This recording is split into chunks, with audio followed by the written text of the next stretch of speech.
And there we go, the microphone is on. Happy Saturday, October the 14th of 2023. Welcome everyone, I'm your host DrFox2000 and you are watching VolcanoX live stream on our wonderful weekend edition. And welcome on board everyone, glad to have you all here, and thank you for all the hellos from Henry and Mars and John and let's see, Sue and who else? Hermione and Fluffy and Sharon Stewart and Gura. And thank you very kindly, Gura, for that wonderful super chat to start things off. Awesome. And Sharon Stewart, of course, doing her singing thing, going, I hear you, Dr. Fox 2000. I wonder if she really does that. I think I've brainwashed her. Every time she hears me doing it, she'll do it now.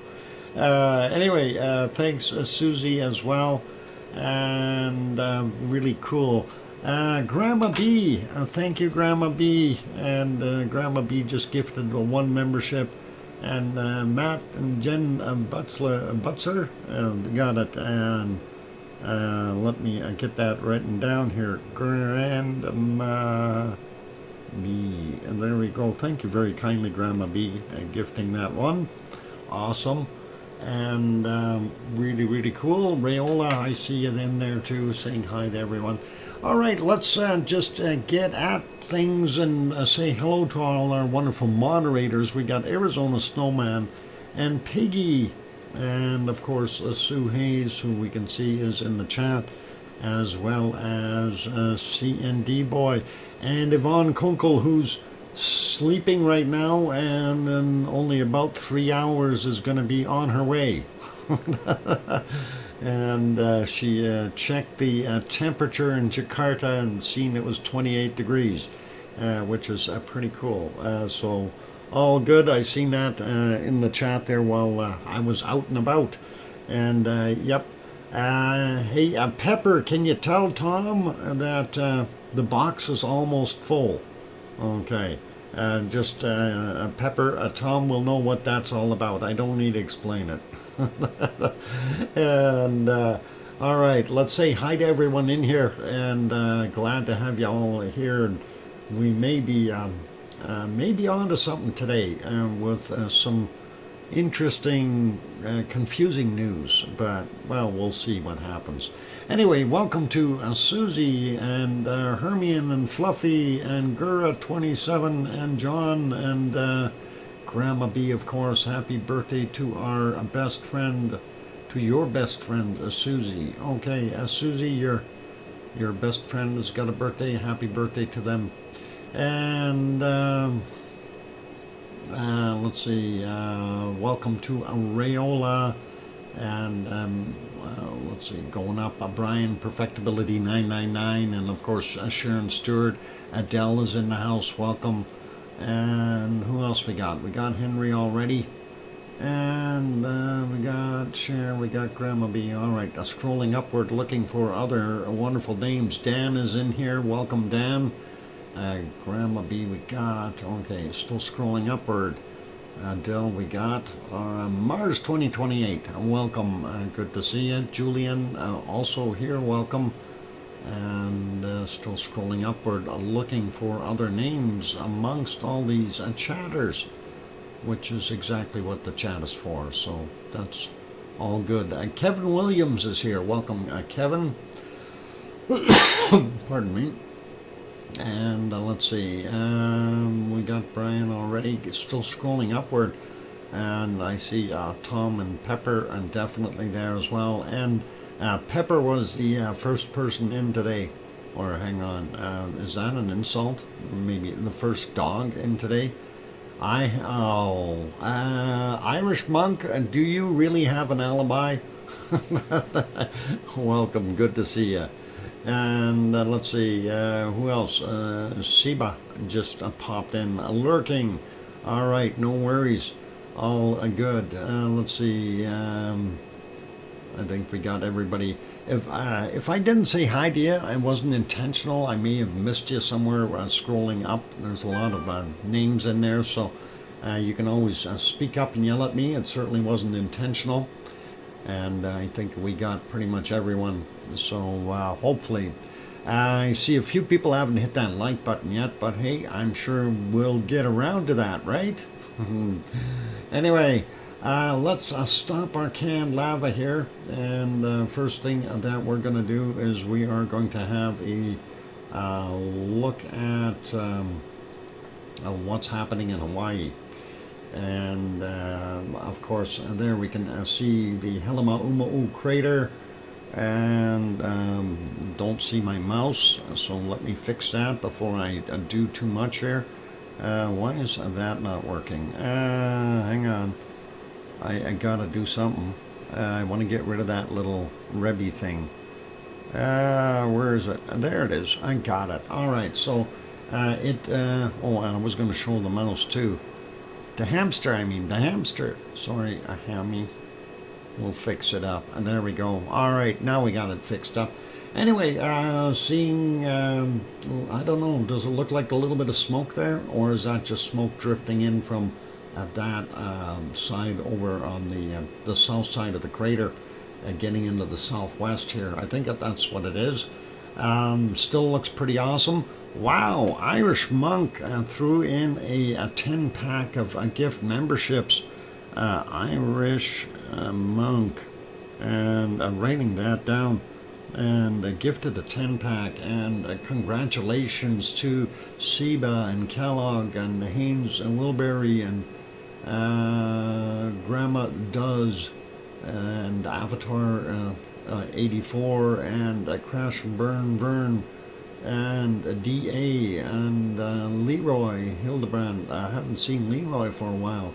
And EC, I haven't seen EC for a long time either.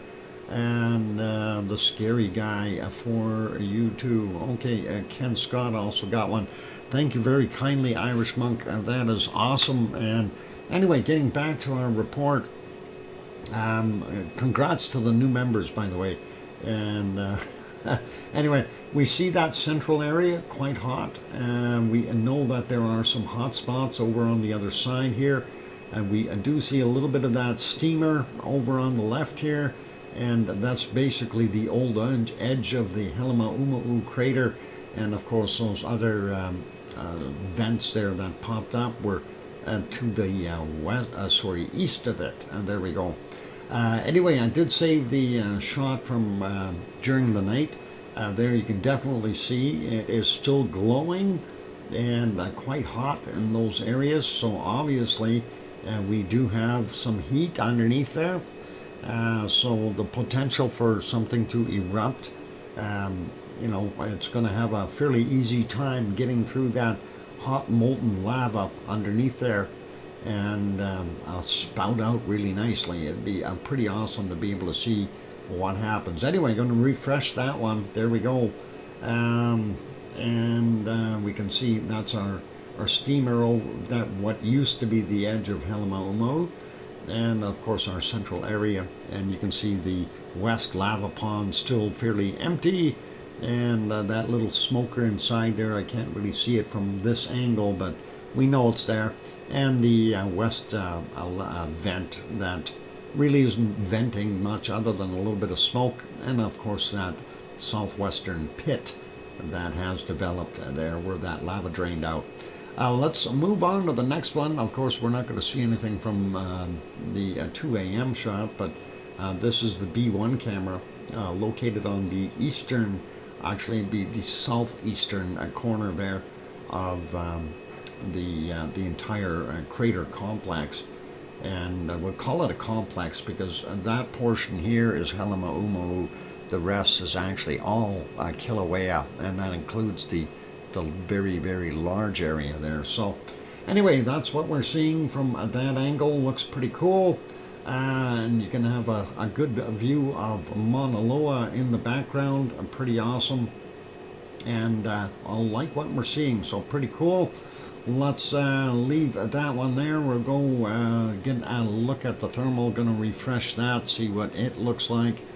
And there's our thermal. Nothing new up there. We see where those hot spots were on the other shot. Definitely noticeable. And we're still seeing some heat over here in the west vent area. The old lava pond is dry and cooling, and the rest of the area relatively, well, I guess normal for what we see there. It's still showing signs of heat underneath, and kind of makes me wonder how much heat is under there. Is all that lava still liquid? And you never know. We could have some good stuff going on there. Anyway, that's it for Hawaii. We'll leave that be, other than I wanted to get over to, we do have a different report on Hawaii, so I'm gonna pop that one on there real quick, just so we can see that. So Kilauea, Hawaii uplift has reached 10 centimeters. Continuing magma intrusion manifests in elevated inflation. So you can see where the inflation area is, and I'm very happy that they posted this because you can see it. The epicenter, if you will, seems to be right here, and there's Halema-Umu. That's the southwest event, and this is just to the southwest of the whole crater complex. So are we going to see a new eruption? And all those trails that used to go around here, they're going to be right in the line of fire. Anyway, it's pretty cool to be able to see that, and center of uplift being right there. So you never know what happens. Hopefully, fingers crossed, we're going to see something. Anyway, colored fringes denote areas of ground deformation, and yellow circles denote earthquake locations. So that gives you what we've got going on, and that's pretty cool. And a little bit of uplift, I like it. Let's see what else we had there. It just shows you the whole crater, and that is okay. And unrelated, so we'll leave that. And basically, what is it? A new ISAR or INSAR sensing revealed a ground uplift beneath the southwest area of the volcano from September 24th to October 10th. Hawaiian Volcano Observatory reported. Okay. So the surface has been bulged by approximately 10 centimeters or 4 inches. The attached map shows colored fringes representing 1.5 centimeters or 0.6 of an inch of ground inflation of each color circle. Okay, tilt meters and GPS stations indicate that most of the deformation occurred since the beginning of October, with lower rates over the past day. Inflation of the ground surface in the volcanic area results from stress changes in the crust due to accumulation of magma or the explosion, the exhalation of a gas inside the reservoir, or due to propagation of magma through intrusions or conduits. In other words, yeah, they're getting into the nitty-gritty, what's causing it. So yeah, we know it's magma getting out of there, gases, all kinds of different things. So that's what's going on there. Anyway, Dr. Fox, where would the lava go if it came out? Well, basically, if it did from this point here, if we're looking at this flow area here, the old one, this would be your downhill path. And you see where they got the word trail? That might be where it is. I know this doesn't really make it much bigger, but these paths, it depends on how it's shaped. if it does come out, it may flow back into Helma'umaʻu, depending on how it's shaped. And Mars, you know very well that, you know, when you watched Ragnar as it grew, the flow would go east, the flow would go west, the flow would go south, the flow would go north. And it depends on what it's doing and what stage of development that cone would be at, or vent, if you will. So it's going to be kind of interesting to see what can happen. You know, if we get enough buildup to the southwest, it could flow back into Helma'umaʻu.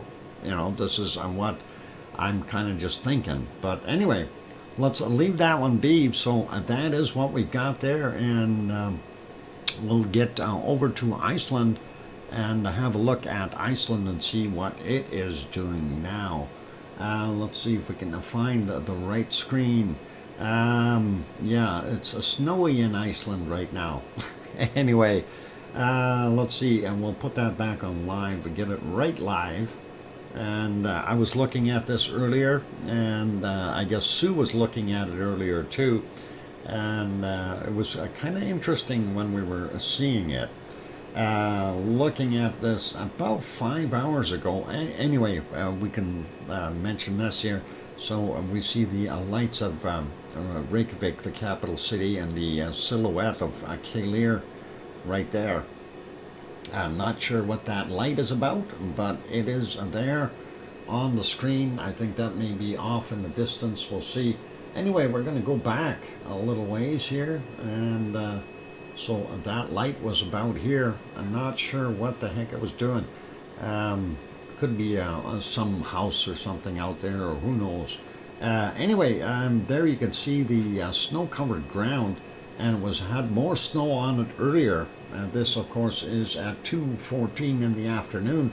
We do have quite a bit of snow on the higher hills, and it looked like it may have been raining there. We did note that there was quite a bit of steam coming in from the west. Mind you, the flow right now of the air coming in was from that western side, blowing towards the east. So to see a lot of that evaporating snow doesn't surprise me. And you can see here, I'm trying to hit a spot where we see a little bit more of that snow. And there you can kind of see it. This was a little bit earlier, and it was actually snowing at that point in time. Quite a bit of steam coming off of Rebi, and we see that influx of stuff. Now, I did notice, though, in here, there was a couple of spots that to me looked like they were glowing. And I don't know. You know, I thought, well, it's a little thinner there. It's not thick like over on this side. Why is it still hot? And why would it glow? And there's one of them right there. A tiny spot. And I wonder if that's just a steam coming out of there. And it's got to be steam. Can't be anything but. Because glowing lava doesn't happen during the bright daylight like this.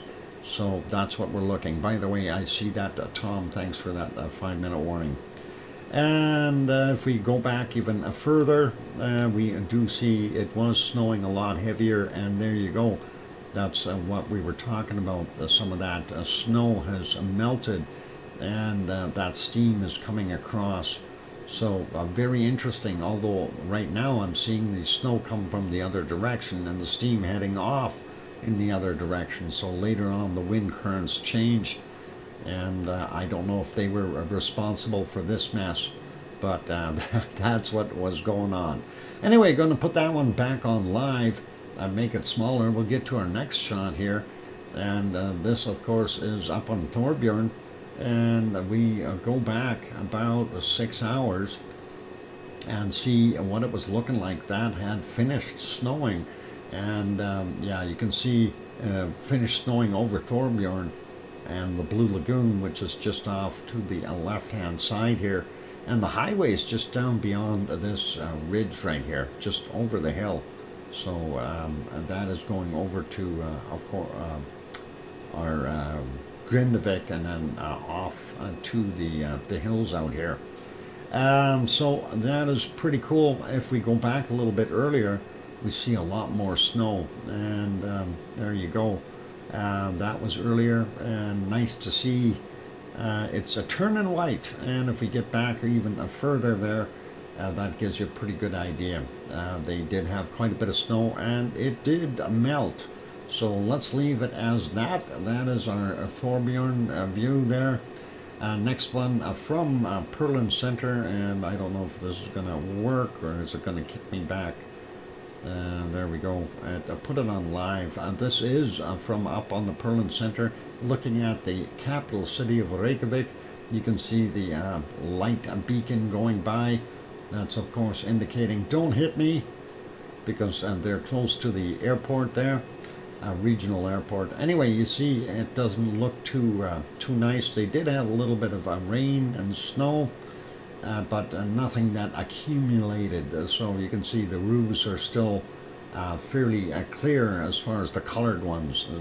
The white ones, obviously, you're not going to be able to tell. But lots of snow in the mountains in the backside, and if we go back a little bit more, we can see what we were talking about there. It was snowing. A little bit of rain. You can see that snow build up on the edge there of the Perlin Center. So, and a little bit on the roofs. So all that melted off, which is cool. All right, let's leave that one there. I'm going to put that back on live. Get to our next shot. And this, of course, is supposed to be Katla. And in its dizzying state there, it is kind of showing us a little bit of it. But now they want to put commercials on. What about this one? Let's try that instead. This is the other side of Katla, and I don't know if we're going to be able to see anything, but we'll give it a try. It is break time. We'll just finish these real quick. There's a lot of snow at Katla, and if we go way back, yeah, we can't see it. That snow is hugging it, and we're not going to see any of it. So let's skip that ad. Let's pop back and see if we can see it from this side.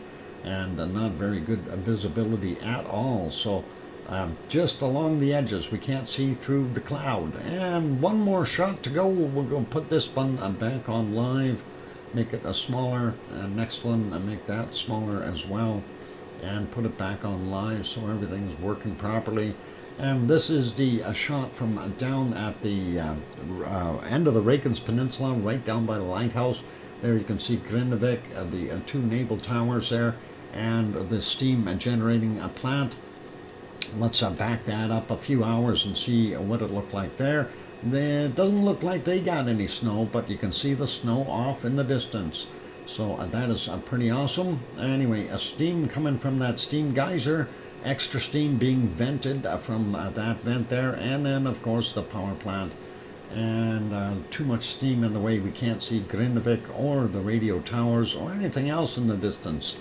So let's put that back to live. I'm going to go take a break, ladies and gentlemen, and we're going to make this one smaller. Oop, I need to put you back on canned lava.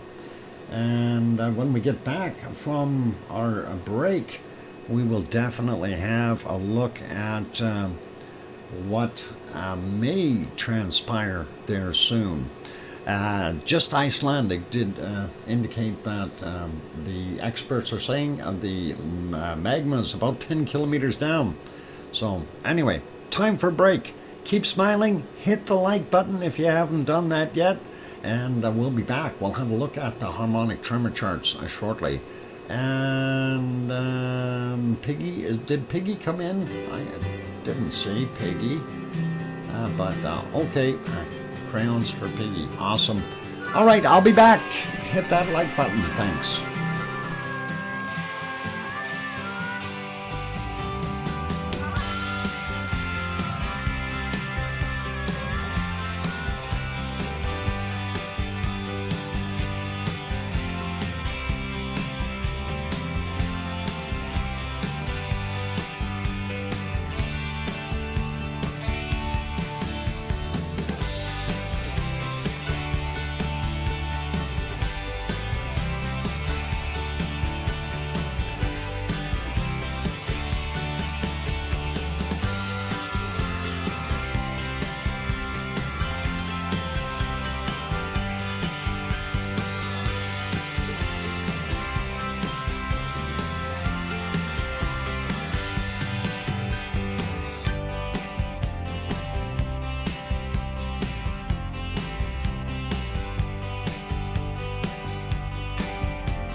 we go. That microphone is back on. Welcome back, everyone, and glad to have you all on board. And yeah, I'm just looking at some other little maps and stuff of Kilauea here, trying to figure out when our flow pattern was coming out of the area there, where it might go. And Mauna Iki crater is to the southwest. If we do see a flow there, that'll be likely where it goes. Anyway, thanks for the welcome backs from Mars and Sue and John and Tom saying, or hang on, is that Pepper saying Doc is back? I didn't see our ARF behind it, so maybe not. And thanks JB and Hermione and Fluffy and Henry and Gura. And I got your email there, Gura. And that got me wondering. And Kia ora to Amelia. Good to have you on board. Anyway, let's stop our canned lava here and take a look at our harmonic tremor charts. And that'll leave you thinking about things. Let's take a look at what we got. There is your ODF chart. What do you think of that? And as soon as I looked at that, I'm going, huh? And wow, we've got something on the move here. And I am really wondering where and what exactly is happening. So let's compare the charts a little bit. So obviously we see our yesterday it was on a downward trend and it dropped back down. We did have this heavy activity yesterday in there, and I was wondering about why we were seeing that, and then we seen that fall as well. Dr. Fox, it's me. Dad is busy at the window watching squirrels. Ah, well, that's a good thing, Pepper. You let him watch the squirrels, and you do your thing. Anyway, we did see the downturn, and then obviously here in the wee hours, we had a major uptick in movement, and we see that. And we've got some spikes in here, and of course a major uptick in our magmatic, and it dropped off again, and our seismicity went kind of wacko right here, and then back down and up a little bit, back down. So that's what we're seeing right now. I have to question, what are we seeing? You know, are we going to, is this a precursor to some eruptive activity? Let's take a look at some of the other charts and see what we've got in there. And the first one, of course, I'm really interested in is seeing how Kristevik got affected by that same system. So here's the Kristevik chart, and it had more of a magma uptick or intrusion, if you will. Seismicity did drop as well in the morning, but regained quite a bit. And the same thing goes for our tectonic movement. And it did drop off near the end here, but still the fact that it was going up quite a bit makes me a little bit suspicious. Are we seeing a push of some sort coming up? Anyway, that is Kristevik. So the ODF, of course, is the closest one to Freyr. This one here at Kristevik, of course, is just to the south east of that sensor, from the ODF sensor, or east of our wonderful Freyr. So if we go to our next one, which will be the HRV chart, and there it is, and we see what's going on there. That is on the eastern side of Freyr. It's actually in the Kristevik area, but it's just right at the line. So same uptick and drop that we've seen at the ODF chart, and a very similar seismicity, and not quite as much violent activity, but we did have a fair amount of movement here but we're not seeing those big ups and downs as what we did at a little bit further to the north. So something obviously happening there. Let's take a look at the next one. That'll be the Grindavik chart and see how it fares. And there's Grindavik, same magmatic uptick, same thing with the seismicity. And of course it did drop down and came back, and then we had a lot of activity showing right in that area, and makes you wonder what's going on. So we've got some quakes to look forward to, and let's take a look and see what Grimsey was doing.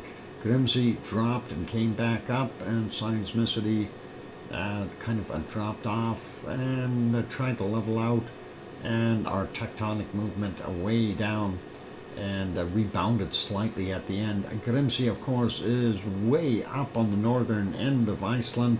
It's an island all by itself, just north of the big island, and that's what we're seeing. So interesting to see that. Let's check two more here real quick before we pop over to our quakes. And the two that we want to take a look at is Austmannsbunga, which is just to the north of Katla. So that's the closest sensor to Katla. We see our magmatic did have a drop. Our seismicity had a drop and regained near the end.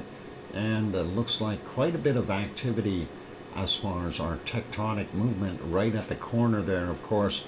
And when I say corner, we're referring to, because it's a kind of the plate kind of has a different direction from I guess we call it kind of, what is it, from the southwest to the northeast, and it heads more so north once it gets to just north of Katla, and that is the corner that I'm referring to. So we're seeing right at the end a little bit more of an uptick, so likely a little bit of a movement there.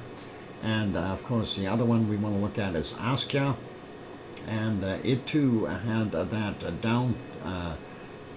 downward flow here as far as our magmatic seismicity, and was a little bit weird for there, though. We're seeing it drop down and raise and drop and then raise again, similar to what we're seeing in the tectonic action. So I'm wondering what's going on, and a massive quake in there as well, and we'll take a look and see what that is doing on the quake map. Let me put this back onto the ODF one, and we'll get our stuff. Whoop, I think we passed it. There we go. And we'll take a look at the earthquakes and see what we've got. Bingo, over there we go. All right, get myself onto the earthquake map. So yeah, here's our big quake. Obviously we can see it, very prominent. 3.63, 5.8 kilometers down. It's Bardabunga, and 1613 is the time on it. So we'll take a look at that in a second. Let's work through these. 141 in the last 24 hours. We're not going to hit every one of them, but we'll certainly take a look at a bunch, and we'll get down to here in a few minutes after we clear some of these. But this is very interesting. You can see there's a lot of quakes there.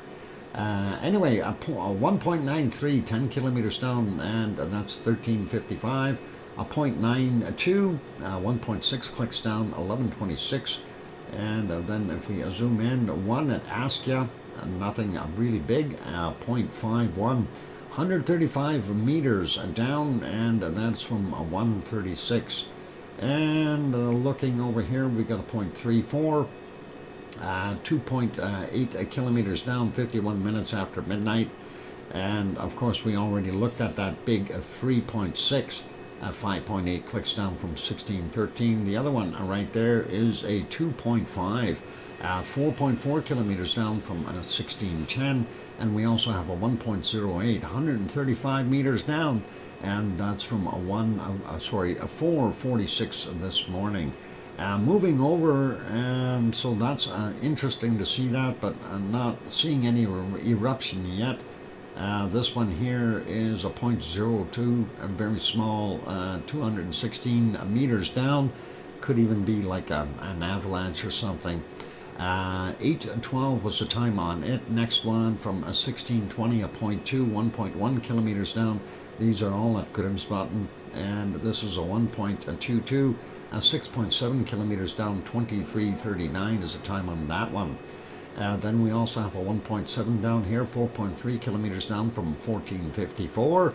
Moving over a little bit, let's look at Katla. It had a couple little quakes.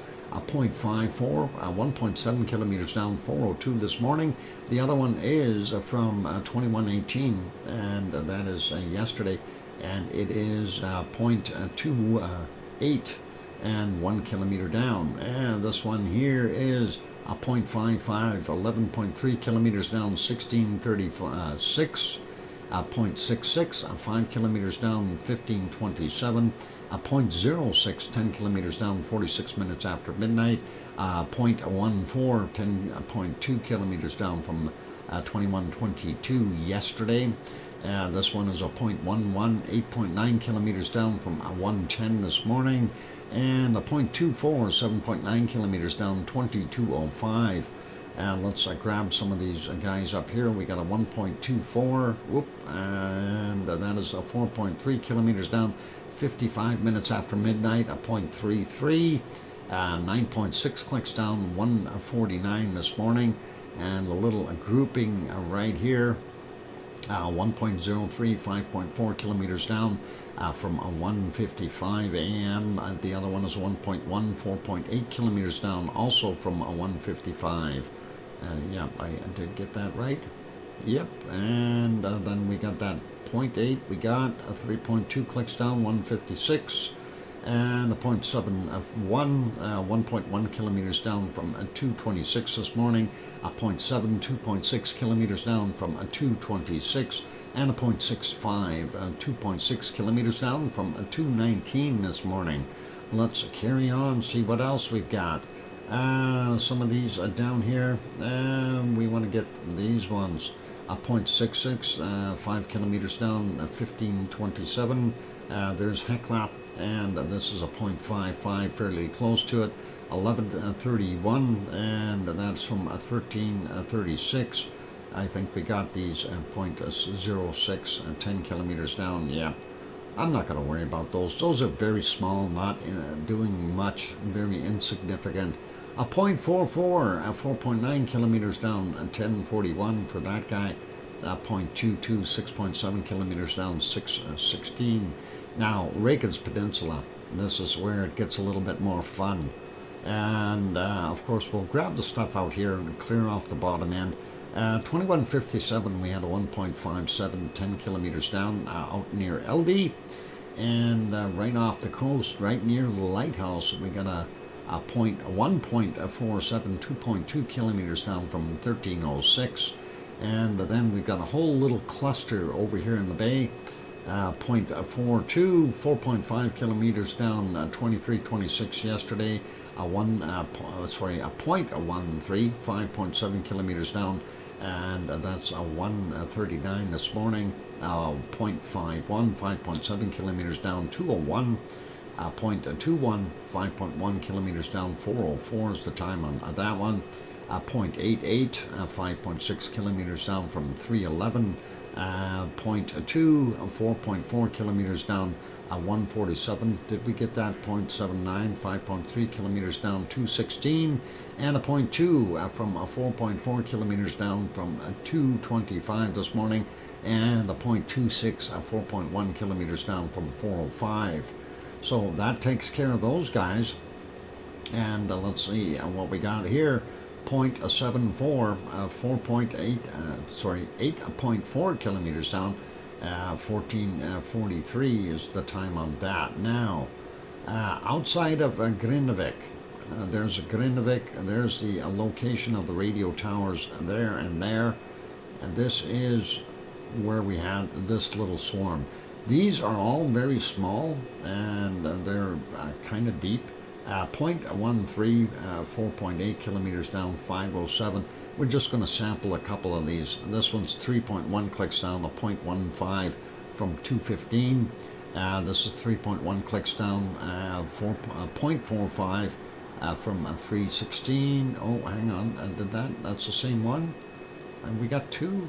One, yeah, that's 1.5 from 215. And this one here, 0.37, 2.3 kilometers down, 508. Just to give a little bit of an idea. And then there's your Blue Lagoon, there's your power plant, and here we've got a 2.72, 5.1 kilometers down, and that's from 1410. So very interesting. Thanks, Tom, for that 5-minute warning. This one is a 1.78, 4.9 kilometers down, 1435. What's going up the hill? Up here on Thorbjorn, 0.35, 5.7 kilometers down, and that's from 1301. This one is a 0.29, 5.5 clicks down, 1337. From 1244, a 0.48, 5.4 kilometers down. This 0.15, 4.7 clicks down, 1329. 0.15, 3.5 kilometers down from 1533, 0.31, 3.3 kilometers down from 1416, 0.19, and that is 3.9 kilometers down from 1317. And we'll grab a couple more out of here and see what's shaking right underneath there. 1.02 and 3.4 kilometers down, 1315 for that guy. Over here at the Blue Lagoon side from 1440, a 1.48, 4.3 kilometers down, 1.17, 4.4 clicks down, 1320. Let's grab one in here. 0.77, 3.4 kilometers down, and that's from 1417. Just to get a little bit of an idea of what's going on there, which is pretty cool. I'm more curious about over here though, because remember, our stuff is getting shallower and shallower. I don't know what this last quake is, but it's on here as a red dot. It's not showing up yet. We'll see what they give it to us as. We got a 1.5. Well, actually, I should do this first. Let's just look at this outline. That is our Frankenfeld field outline right there, that funny shape. And this is where our wonderful Ragnar is, the Siggy Fisher, and of course up here our Rebbe vent. So that's what we're looking at, and that's the area. The parking lots are down here, and of course we got the ISS sensor down there. We'll have a look at it later. 0.67, 3.6 clicks down at 7:30 this morning. 0.29, 135 meters down, and that's from 1040. We got that 1.5, 2.2 clicks down, 1806, and a 0.04, 981 meters down, and that's from 331 this morning. The other one is a 0.45, 1.2 kilometers down from 324. And we'll go take a look at some of these, see what we got. 0.35, 7.3 kilometers down, 1441. 0.58, 11.1 clicks down, and that's from yesterday at 2241. 0.64, 6.2 clicks down from 202 this morning. 0.46, 6.1 clicks down from 1016. The other one behind it there is not that one. Let's try that again. 0.15, 10.7 kilometers down, 2257 yesterday. 0.01, very small, and that is 4 kilometers down, 720, and 1.18, 5 kilometers down from 9 minutes after 2200 yesterday. This one is 0.47, 11 kilometers down. Yesterday's at 2342. Next we got a 0.42, 6.2 kilometers down, 1046. 0.33, 6.4 kilometers down, and that is 4:41 this morning. This one here, 0.42, 7 kilometers down, and that is from 2:24 this morning. Next one from 2:15, no, sorry, 3, that's not right. Let's try that again. 15:34 or 3:34 in the afternoon.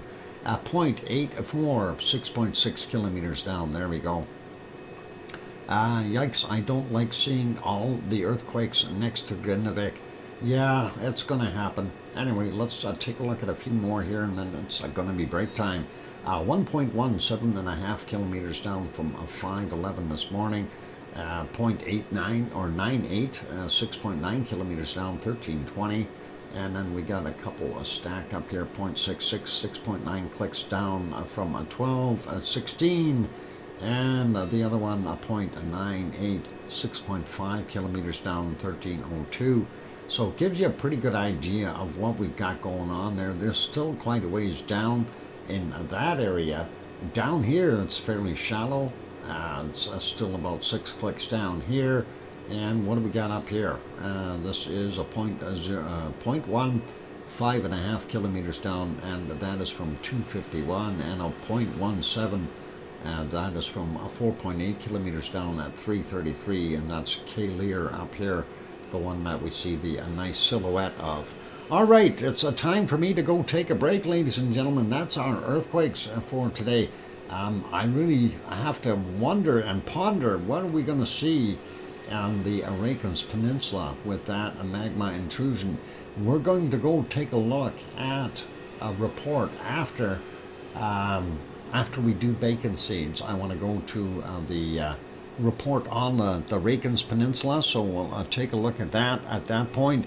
But for right now, we're going to go back to the canned lava from Merapi vent from the 31st of July. That's what we're seeing.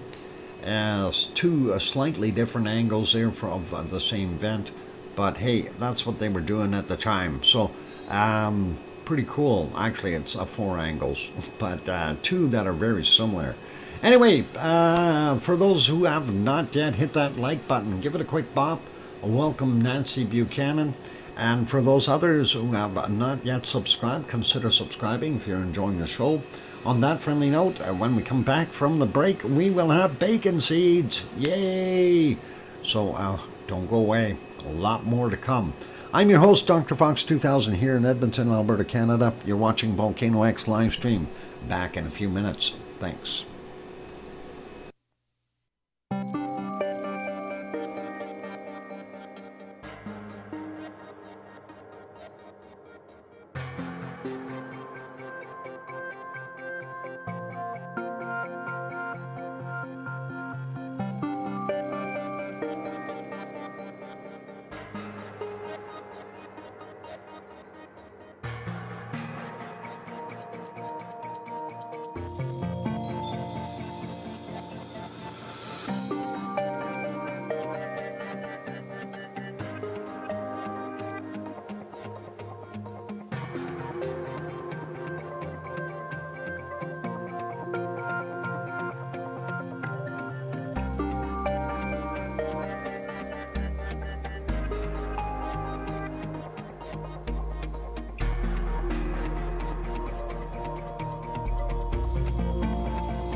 Okay, there we go. Microphone back on. Welcome back, everyone. I'm your host, DrFox2000, and you're watching a VolcanoX live stream. And thank you for the welcome backs from John and Sue and JB and Henry and Mars and Nancy Buchanan. Nancy, Quackers is the duck that we had here. And Quackers, of course, is not in my van down by the river. He is over in Horlack Park. He's doing flight training, and that is what they're doing right now. And he does come home late at night and roosts, but he is in Horlack Park doing flight training right now. They are getting ready. They had their duck meeting on Thursday, so it's in progress. And they're all still hanging around. Apparently the weather isn't going to be that bad yet, so that's a good sight, or good thing as far as we're concerned. So flight training, they have to get ready. It's a long flight. I am not sure which direction he's going, but I thought I heard him say California. So he's going to have to do some mountain climbing or flying, something like that. Anyway, let's carry on with what we're supposed to, and that is we're going to go take a look at some, no, not ducks, some pigs. Let's see, some bacon seeds for today. And of course, there's our last one from yesterday. And Piggy, our wonderful person, sent more, or hang on, there's a wonderful pig. There we go. Sent more, and there's the first one. I think that one's looking a little green around the gills. I don't know. California isn't exactly next door. No, it's not. That's why they have to do flight training. It's a long ways. Anyway, that's a pretty cool looking pig. Let's see, it must be Irish. Irish monk, is that one of yours? I just had to ask. Kermit Piggy, Kermit Inspiration. And next one is this one, and that's another one of those inspirations, obviously a pink thing. I think this is a girl, and definitely looking at you. Actually, when I look at that face, it almost looks like a calf rather than a pig. Looking at that face, I hate to say it. But yep, a double old piggy, quoink. Okay, and now we're getting silly. All right, next one. Next thing you'll be telling me pigs wear hats. And what's this one doing? Wearing a hat. Spotted pig wearing hat. A sun hat at that. Pretty awesome. It's a genuine bacon seed. There you go. And this one is a bacon seed too. It's a little bit bigger. This is the extra bacon. Anyway, let's get to our next one. And here's somebody who is musically inclined, going, yay, I can hit those high notes.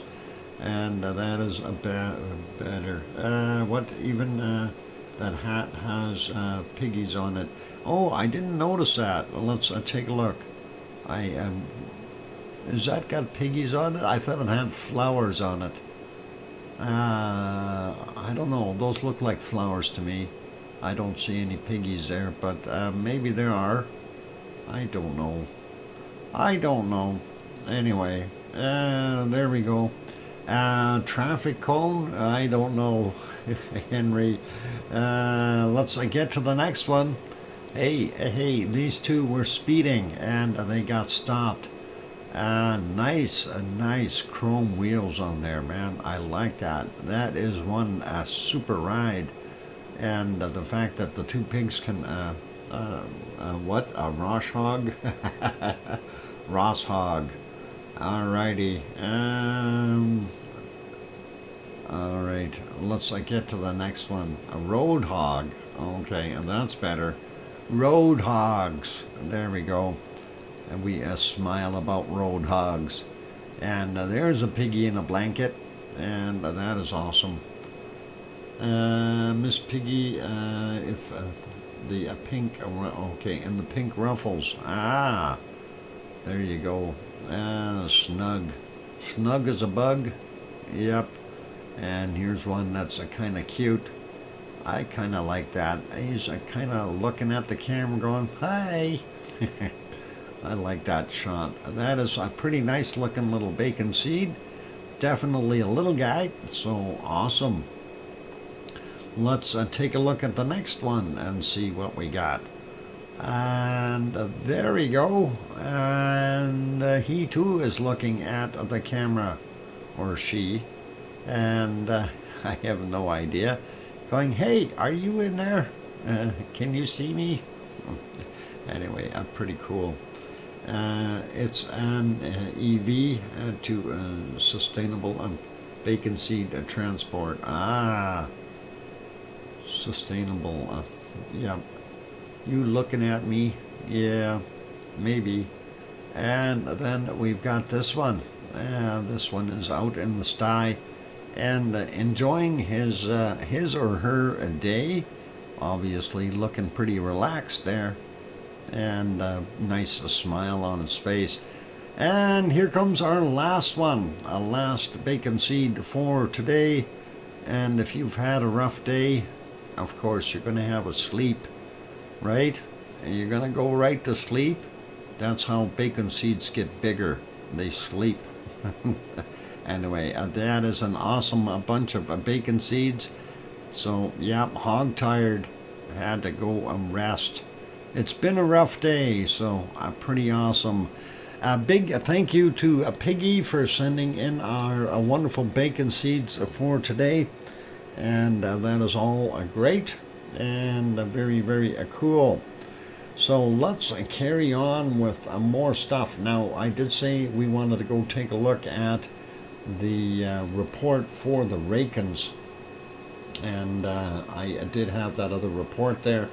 Let's take a look and see what we got happening there. So, looking at Reykjanes Peninsula, southwest Iceland, new period of a seismic swarm. So here is what they're showing. And of course, you see the red area. That's where most of your uplift is happening. And if we look at it, kind of our Fragedalfjall this is partially, well, I don't know if I want to say partially on our Fragedalfjall, but the top end here, I do believe Kilauea is about here, and this area. So it is up in the top end of it.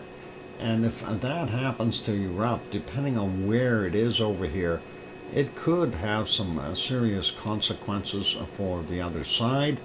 The other thing too, when we're looking at this uplift, we do see it on the eastern side of Fragedalfjall for the most part. So, you know, it's going to be interesting to see what happens. Kristuvik is located right about here.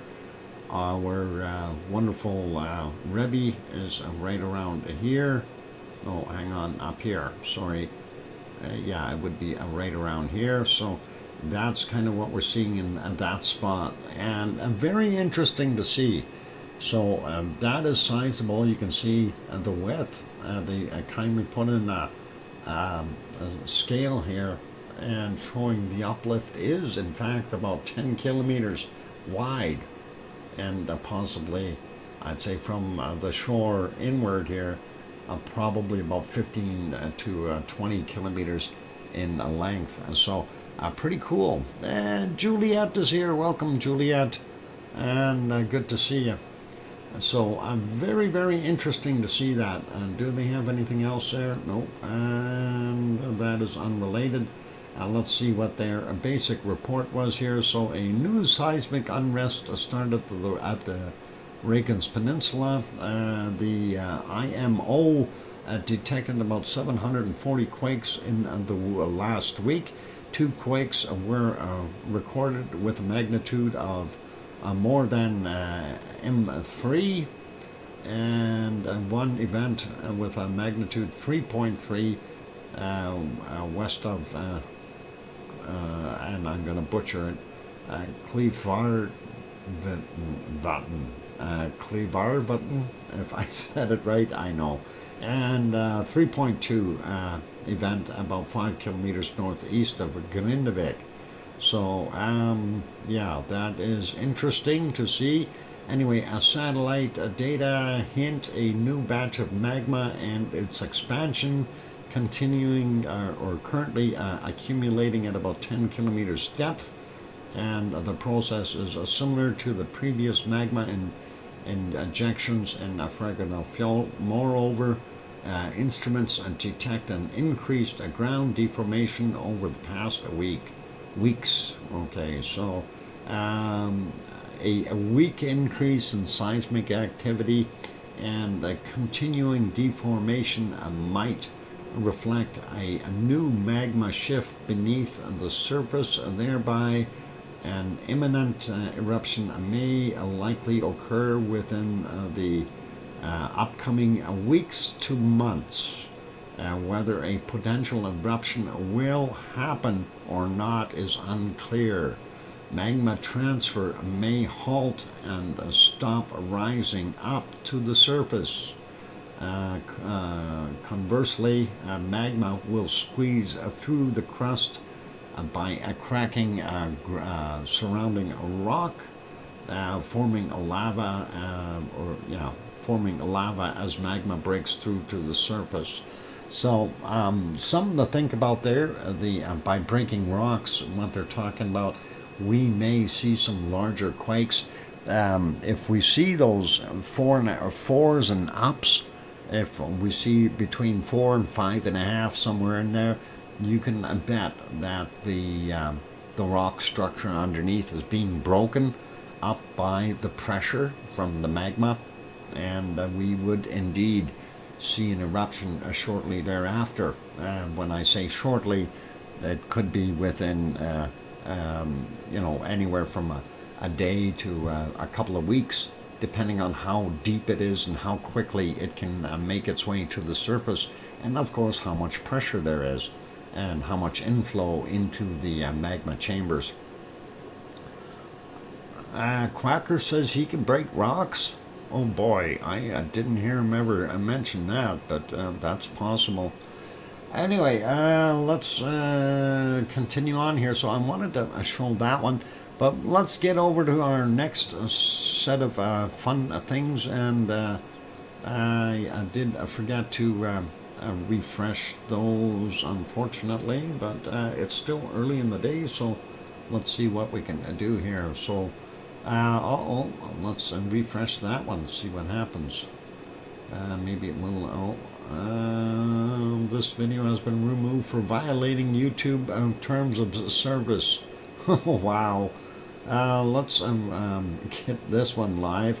Okay, and why would they turn around and remove it? I bet you somebody has complained again and likely said that YouTube said that the volcanoes are dangerous, and I don't know.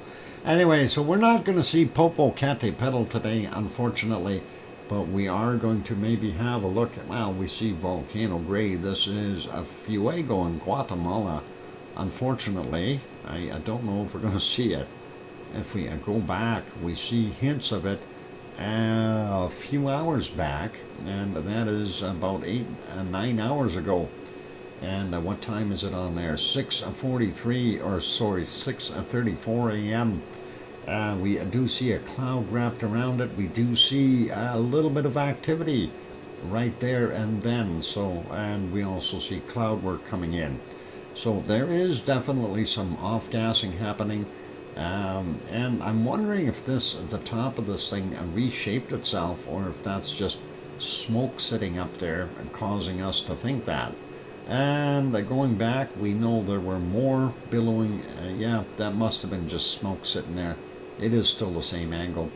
And we do see that. It looks pretty cool. And if we go back into the wee hours at the 5:35, we didn't see anything. But if we go back a little bit more, and that's about 10 hours ago, we do see that a definite glow there. We know that there is hot lava in that caldera, and it can pop at any point in time.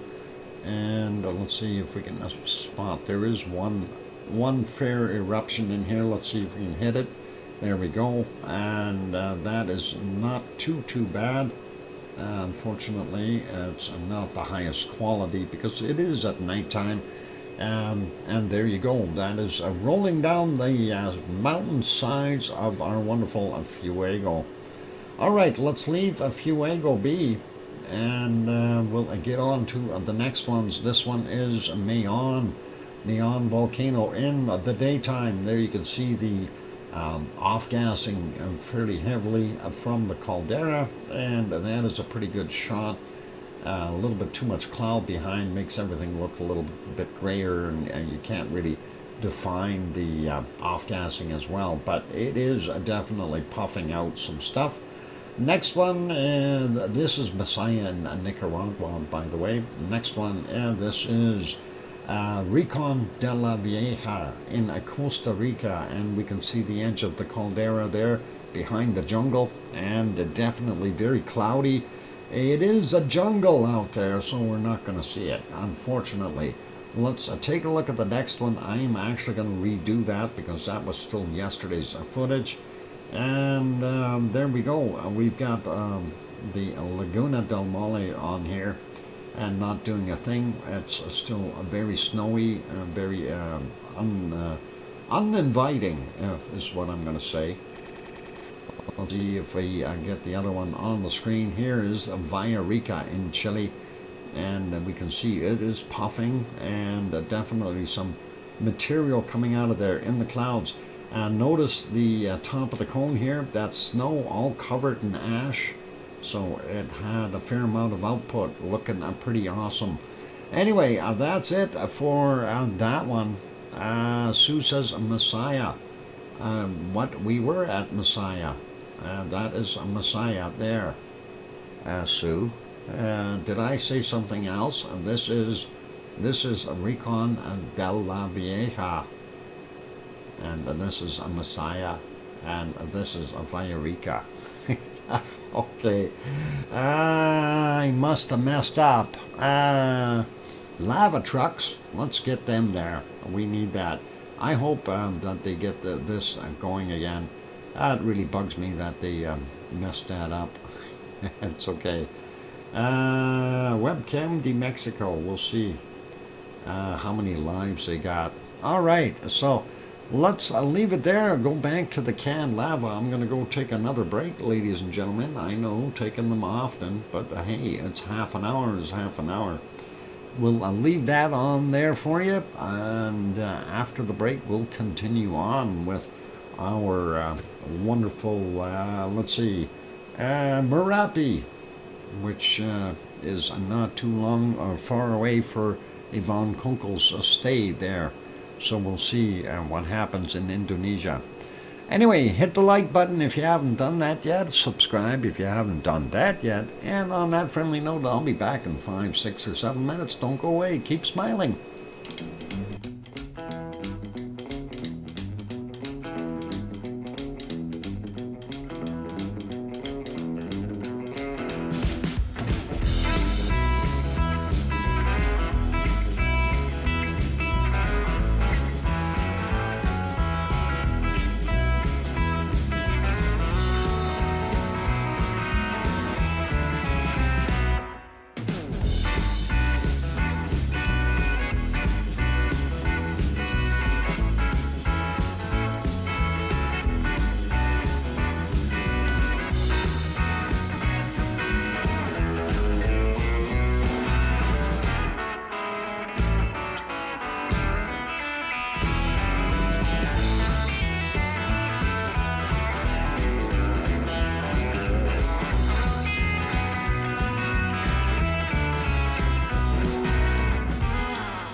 we go. That microphone is back on. Welcome or welcome back, everyone. I'm your host, DrFox2000. You're watching VolcanoX live stream. And welcome to Alba Girl and Connie Tyree. And thank you for the welcome backs from Alba Girl and Sue and John and Mars 2028 and Nancy Buchanan saying, I hear you loud and clear. Oh, that's better than quietly and dirty or something. Yeah. Anyway, what if it did look like a ring? Then that would mean that the moon has shrunk or it's no longer in the same orbit. Uh-oh. It does look like a ring when it gets right in front of it and we see the big diamond when it's just coming into or going out of a full eclipse. And of course Sharon Stewart going, I hear you, Dr. Fox 2000. And there we go. I did it. Okay, anyway, let's leave that. I'm gonna leave our canned lava. The moon is getting 2.5 inches further away from the Earth every year. So in another 50,000 or 100,000 or 200,000 years, it's going to get into a wobbly orbit, and then it's going to get slingshotted out of this place. And then it'll come back and get us. A couple million years from now, you'll never know that the moon ever existed here. Ooh, a mellow dock. Awesome. Thanks, Sharon. I tried. Let's stop our canned lava. We'll get over to Merapi and see if that will make us happy. That's not the picture we're looking for. All right, let's get... where is it? It's here somewhere. I just had it. I was just on it. All right, there we go. That is Merapi, and that is Central Java, Indonesia. And of course, it is 4:41 a.m. there, and we see a little bit of lava up at the top of the hill. Of course, that as we call block dome top here, we see all kinds of lava leaking out. Unfortunately, too much cloud and haze in the way, except for, well, we did have a few little eruptions. So we'll go back to the first one. This is not very far or long ago, 38 minutes ago, 4:04 this morning. There you can see quite a bit. They don't have it in color, but still a black and white or IR is still acceptable. And you can see that lava coming down this side, obviously. And you can see it popping up in the other vent area over here, and it's going to make its way down the hill over there. So pretty awesome to see. So is Merapi starting out on the right foot? Yep, I think so. And I certainly hope that this kind of activity continues so Yvonne can take some good pictures and stuff and see what we can come up with. I'd really love to see what she gets for photos. Dr. Fox, I booked my flight and hotel to see the eclipse today. I'm going to be hopping mad if the snow in Buffalo during the eclipse. Ooh boy, yeah, that would be nasty. That would be really nasty.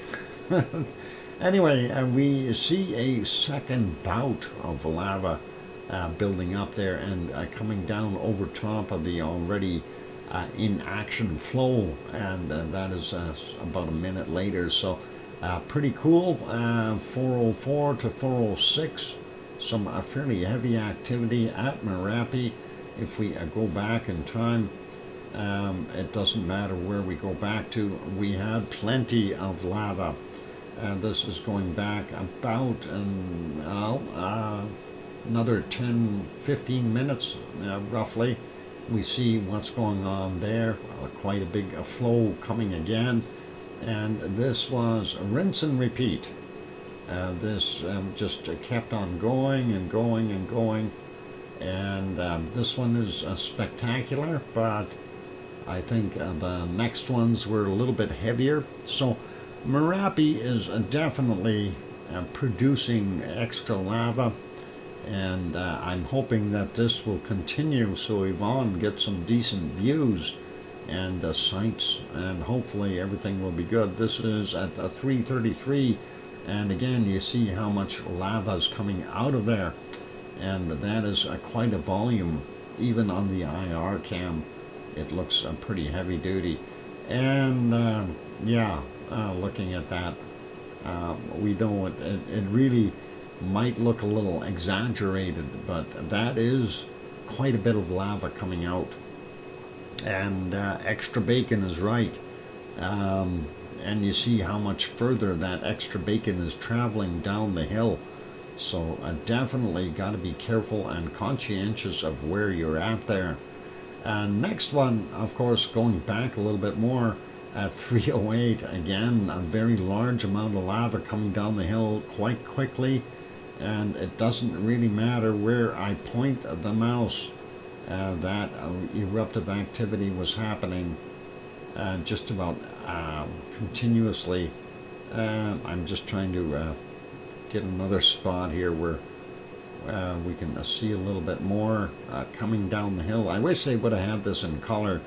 That would have looked a lot better. This is 2:32 is the time on this. We see it coming out a little bit more on the one of the other sides here. So definitely multiple vents going at the same time up top there. More multiple extrusion points, if you will, of where that lava is coming out of, and a lot of it. So we can't help the amount.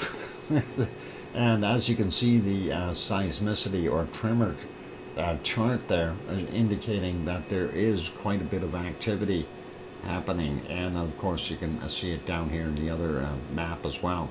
So lots and lots of lava, and then it doesn't matter where we go. We've seen multiple shots there prior to that as well. They just didn't have the camera pointed in the right place. And so far Merapi has made us happy. I like that. But let's see what else we got here. This wasn't so good. Just after midnight, fairly poor visibility. And if we go back a little bit more, let's see, right around here, this one was at 23:14. Again, a fair volume coming out and doing its thing, descending the slopes.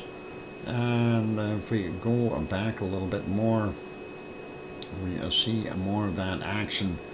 I'm just trying to find another one that's reasonably good in flow. So Merapi from yesterday to today is definitely making up its losses from yesterday. Let's go to this next point here, and there's another one. Oh, that was blurry. I think I might have gone a little too far.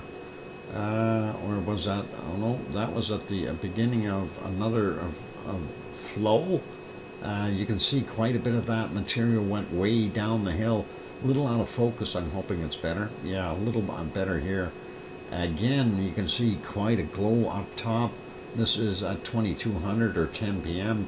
If we advance that 5 seconds at a time, and we can see how much material again is flowing down the hill. So large quantities, and it is continuing to pulsate like that. Gotta love it. Getting further back, unfortunately, we were battling the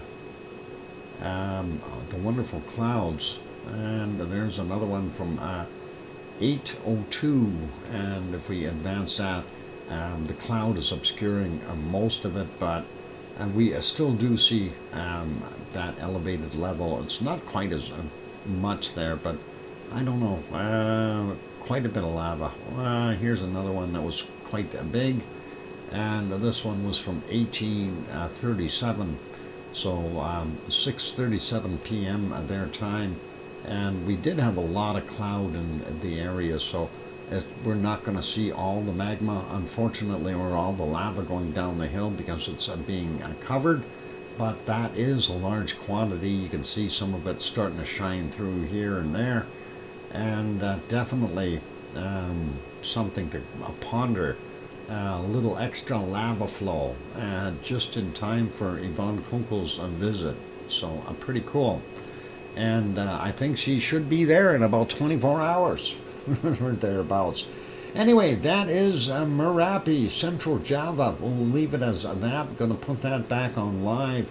Unfortunately, the live shot from the main cameras here are not visible.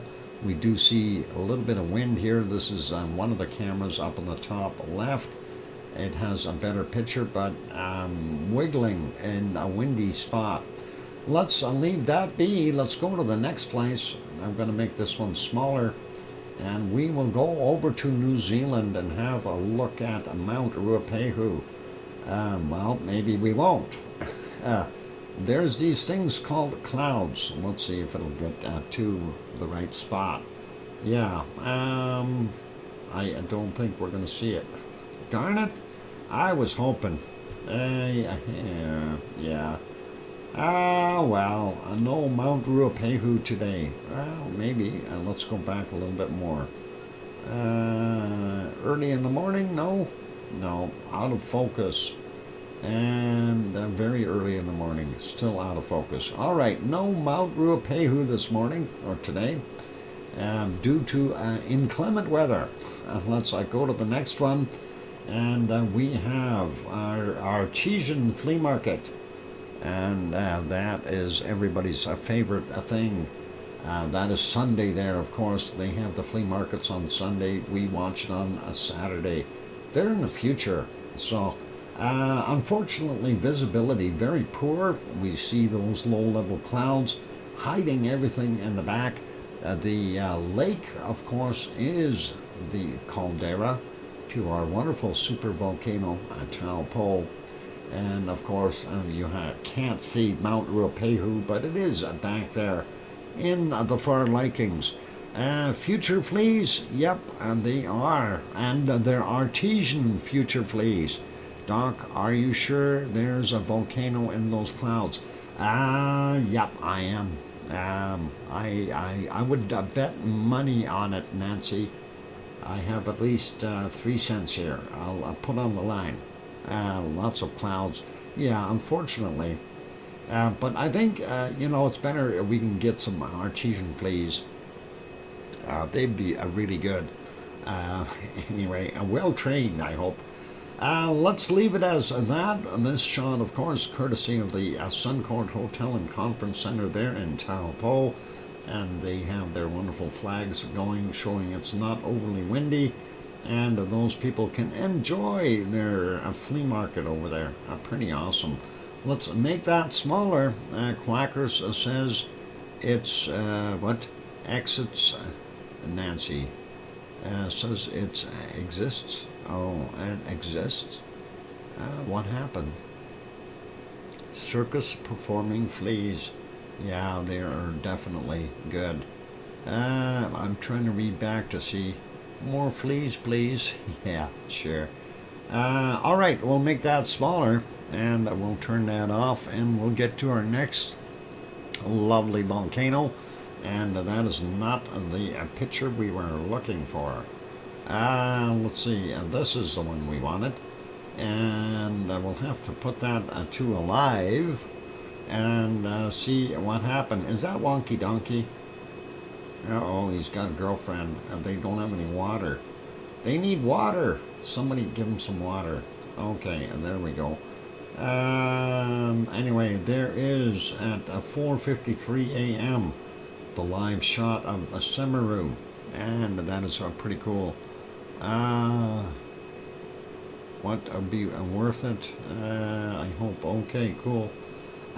Anyway, we do see just a little bit of smoke up on the top of the caldera. Not sure if it's going to puff some more, if that was from the volcano itself, but not seeing a heck of a lot. And I know during the nighttime there, the fog and haze gets so heavy and so hard, it's hard to make out anything. I don't know. Is that a little bit of a glow up in the caldera? I can't really tell at this point. We do see stars out there and some bugs flying by, so visibility not that bad, but if we go back a little further, it gets worse, and more haze as time progresses. And again, very, very hard to tell what's going on off in the distance there. Still unsure if that's a glow or just the way the camera angle is. And going a little further, can't see a darn thing. Let's go all the way back. Yeah, not good there at Semeru. Semeru, of course, the East Java, and that is in Indonesia as well. And there you go. That's kind of it for there. Let's make that one smaller. We're going to have a look at the other ones here and see if Lava TV Cams has any more stuff going on.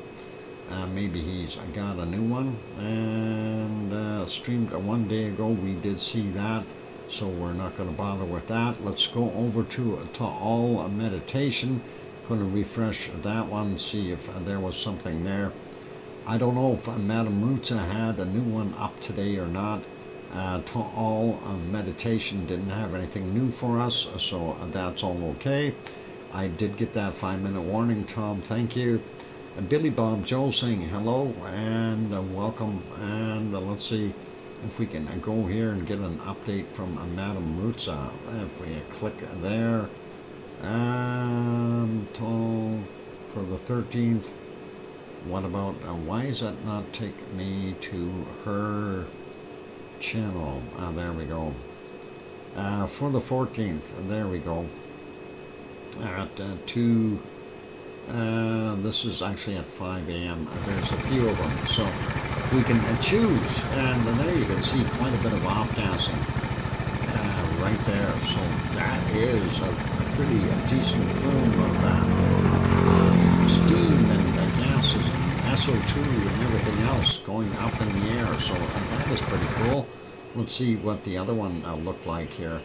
This was slightly later, and these are just shorts that she's posted. So the update, you can see the distance here, that plume, that is from the volcano. So pretty cool. And let's see what the third one looks like. And this one was at 5:30 p.m. and still puffing away quite a bit. So pretty awesome and nice to see, and hopefully that will continue. And let's give that a thumbs up. All right, so there you go. You've got a little bit of insight into what's been going on there at Taal. I'm going to put it back on Semeru. Take a look at the time.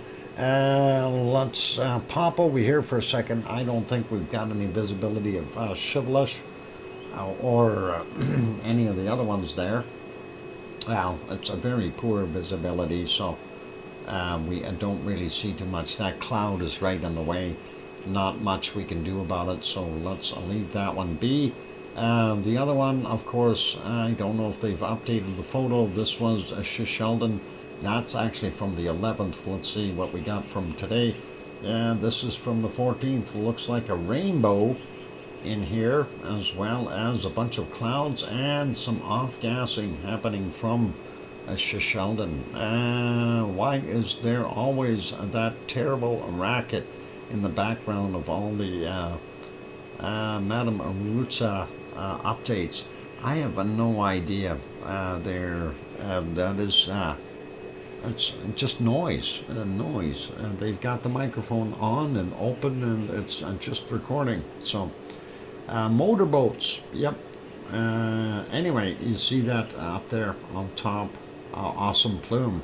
So let's leave it as that, and we'll go over to our next one, and that is Yellowstone National Park. I have to refresh that though, since it likes to stall at nighttime for some reason. I'm not sure why.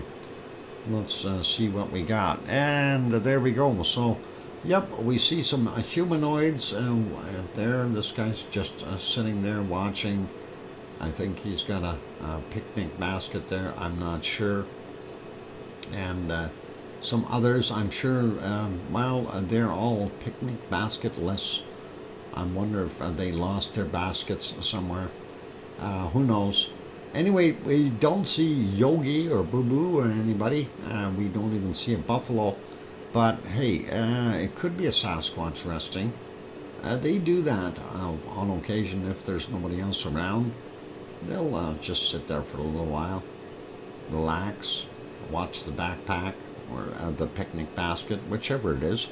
Anyway, for those good people who are here, I'm going to be going on a break. So for you wonderful folks, if you haven't yet, hit that like button, give it a quick bop. No solar power would be my guess. I didn't even look at the Shishulden time lapse. Sorry, we're already on the next one here. Time consuming. We'll take a look at it. Anyway, we'll leave this be. I'm going to throw the lava back on here. And of course, Sue did put in the Yellowstone link, so if you want to get to this particular site, you can. And it's worthy of having a look there. They've got a lot of... oh, and there is a buffalo. We do have one buffalo out there in the field. At least that's what it looks like. It's either that or a couple guys dressed up in a buffalo suit, and I think that'd be foolish.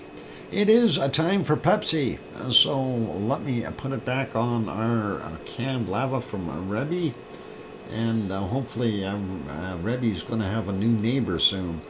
I'm hoping, and we'll see what happens. All right, Doc, I suspect they have to pause the Yellowstone camera when the buffalo and bear are feeding on foolish humanoids. Actually, they pause the stream, but they still record everything, Nancy. They want to see the gory details. Anyway, it's definitely not quackers. All right. For those good people, hit the like button if you haven't done that. I'm going to go take that break. I'll be back in 5, 6, or 7 minutes. And, pardon me, and then we'll have a quick peek at what's happening in Japan, and then maybe do a volcano report, and maybe do some earthquakes after that. I'll be back. Keep smiling. Play nice in the lava.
we go. That microphone is back on. Welcome back, everyone. I'm your host, DrFox2000. You're watching VolcanoX live stream.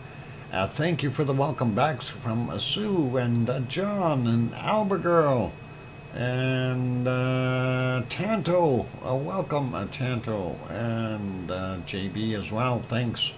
Appreciate that, you guys. All right, so let's stop our canned lava. We're going to head on over to our next place of fun and joy and excitement and see what we can find. And that is over in our wonderful Japan. So, hey, let's, thanks there, Connie and Mars 2028. Let's go to Iceland and get some ice. No, Iceland. How about Japan? Let's go to Japan and get some ice cream. Oh, I did it again. Sue, I corrected myself before you got there. Anyway, that is our ice cream boat coming in. And DJ Puff just seen the ice cream boat and he's on his way. And there you go. That is an awesome sight. Hey, by the way, in the background, there's this thing called a volcano, Sakurajima, and that is in the Kagoshima area. Ice cream boat incoming, you bet. They're going to set up right away, so we will be able to get our ice cream. While they're doing that and getting ready to dock, let's go to the next streams. Why is that one so fuzzy, though? That should be in 1080. Should be a little sharper. That's a little bit better. All right, let's go to the next one, and that is our wonderful Sakurajima. Looking at it a little bit closer up, and we can see it is definitely throwing out a little bit of a plume of a gassy material and with a little bit of ash in it. Nothing too serious. At 7:13 in the morning there, if we back that up a little bit, we see most of that smoke was coming towards the camera, making it very hard to see what was going on. And if we go back into the nighttime, though, we couldn't tell, but it looks like it may have had some type of an eruption there, and we couldn't really see it. If we go back just a little bit, here you can see a very heavy plume coming out of there. But again, because it's kind of headed towards the camera, it's very difficult to tell. And you can see here that it did spread out quite a bit. So we're likely going to see information about an eruption around 4 a.m.-ish there. And we'll see what that has entailed. That is at 4, so it happened just after 4. Going back a little bit further, we look for things like glowing stuff there, and it had more off-gassing there. Glowing lava in the caldera, we don't see it. Too much gases coming out, too much ash, etc. So we know it's busy, and that is Sakurajima. It hasn't stopped. It's continuing to do what it needs to do, and I'm hoping that we will see a beautiful eruption from it, like lava spewing everywhere. That's what I want. Anyway, let's put that one back on live. There it is, and we can make that one smaller. We'll go to our next volcano, and unfortunately that one is not going to be any good. That is Aso, and of course Aso is a super volcano as well. For those who didn't know, because of the physical size of it, but the actual vent that we normally see in there, that by itself is not a super volcano, but the entire caldera is. If we go back about 47 minutes ago, we had a little better visibility, but we're unable to see that small caldera there. We are inside the large one, of course, but the small one is not visible. And that is kind of the story for today. If we go back a little bit further, it's back to cloudiness. So let's leave that one alone. It is DJ's birthday. Oh yeah, it's me, a birthday today. isn't it? Okay, I stuffed with a chicken and jug full of rice. Oh boy. Oh boy, we gotta find some birthday cake for you there, DJ. We'll see if we can find that. Uh, take it easy, DJ Puff the Third. You don't want to have a rapid, unscheduled stomach disassembly. Yep. No more cake. Okay. All right, DJ. Then we'll just wish you a very happy birthday. How about that? From all of us here at the Lava family, and glad you're part of our group. And thank you for being here. And we hope you have many, many more wonderful birthdays.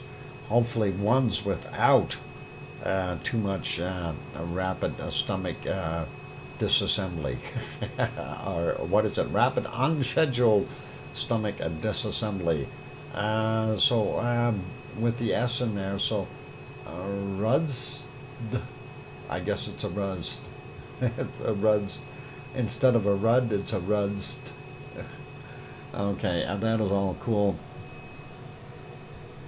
I've already had kittens and now a birthday. Okay, awesome, DJ. Anyway, no visibility there. Let's make that one smaller. Go to our next one. And we may not have visibility at this one either. This is, of course, Asama, and Asama is approximately 100 kilometers to the west, slightly northwest there from Tokyo, and I don't believe we're going to be able to see it. It looks like the weather was bad.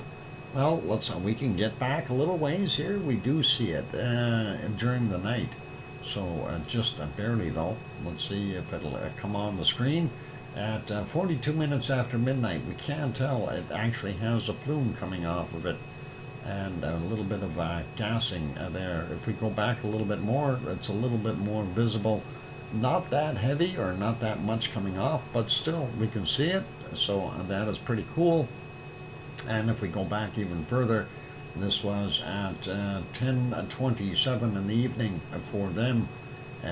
On the 14th, which is nowhere near our time yet. So in the future, that's what's going to be looking like. And if we go back a little bit more, we didn't see too much off-gassing. It started right around here, and that's at 22:04. And prior to that, it was very, very minimal at 21:36. So really, it did pick up the mo later on in its life, but we've got too many clouds, so we can't tell. Let's put that one back on live. Double check on our ice cream boat. It is still there. And since the ice cream boat is there, we'll leave it right here. We're going to do the volcano report right now, so let's get at that. And let's see if we can pop that on the screen. Volcano report. There we go. Oh, it's huge. Anyway, late Friday's volcanic activity. 5 volcanoes on the list. And we'll start out with Kilauea, Kamchatka Peninsula, Russia. Volcanic ash continuously observed in satellite imagery from to 18,000 feet or 5,500 meters from 1815. At Dakono, Halmahera Island, volcanic ash to 7,000 feet, 2,100 meters, 1915. And next one is Fuego. Ongoing volcanic ash emissions to 16,000 feet, 4,900 meters from 2115. Sakurajima in Japan exploded to 6,000 feet or 1,800 meters, reported at 2,300.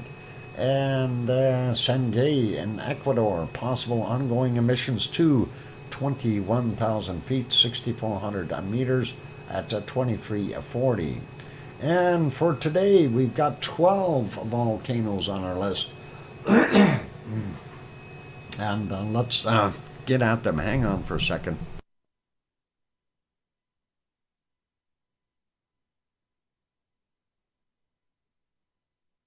Okay, we'll try that now. All right. So Saturday's volcanic activity, 12 volcanoes. Kilauea, Kamchatka Peninsula, and that is in Russia. Eruption 2, 17,000 feet, 5,200 meters reported at 1 a.m. And then volcanic ash continuously observed via in satellite imagery, 17,000 feet, 5,200 meters reported at 12:15. Separate email report from 1847. We'll take a look at that shortly. Sabancaya in Peru continues ash emissions to 23,000 feet, 7,000 meters. I came in at 230, and then to 21,000 feet and 6,400 meters at 1430. And Mayon, Luzon Islands in the Philippines, eruption to 10,000 feet or 3,000 meters reported at 4:30 this morning. Nevado del Ruiz in Colombia, Avona reports and confirmed in satellite to 22,000 feet, 6,700 meters, reported at 4:30 this morning. No volcanic ash observed at 15:45. Sangay in Ecuador, a volcanic ash not seen in satellite, reported at 5:45 this morning. Suwanoshijima in Japan exploded over 3,000 feet or 900 meters, reported at 6:45 this morning. Popocatépetl in central Mexico, a volcanic ash seen in satellite imagery to 22,000 feet, 6,700 meters, reported at 7:30. And then volcanic ash emissions observed to 22,000 feet or 6,700 meters, reported at 13:30. Fuego in Guatemala, sporadic emissions of volcanic ash reported at 8:45 a.m. Sakurajima in Japan exploded over 7,000 feet, 2,100 meters, reported at 9 a.m. See a separate email including video and reported at 17:50. We'll take a look at that shortly. Santiaguito in Guatemala, thank you for the 5-minute warning there, Tom. Santiaguito in Guatemala, sporadic emissions of volcanic ash reported at 16:30. Kilauea, Hawaii, we already had a look at that report, so we don't need to talk about it. And we also had the Reykjanes Peninsula report. We already looked at that as well. So we've got 2 left that we need to take a look at, and let's get at those. Thank you, Sue, for sending in that wonderful report. And the ice cream boat is still there, so I hope everyone has got ice cream. And we'll go over and take a look at the other reports. We had that Kilauea, we had the Reykjanes Peninsula one. Let's see what the Sakurajima one looks like, and we'll get over there. Let me click the buttons, and there we go. All right, Sakurajima volcano, Kyushu, Japan. Kyushu. Anyway, the explosive eruption at the volcano continues.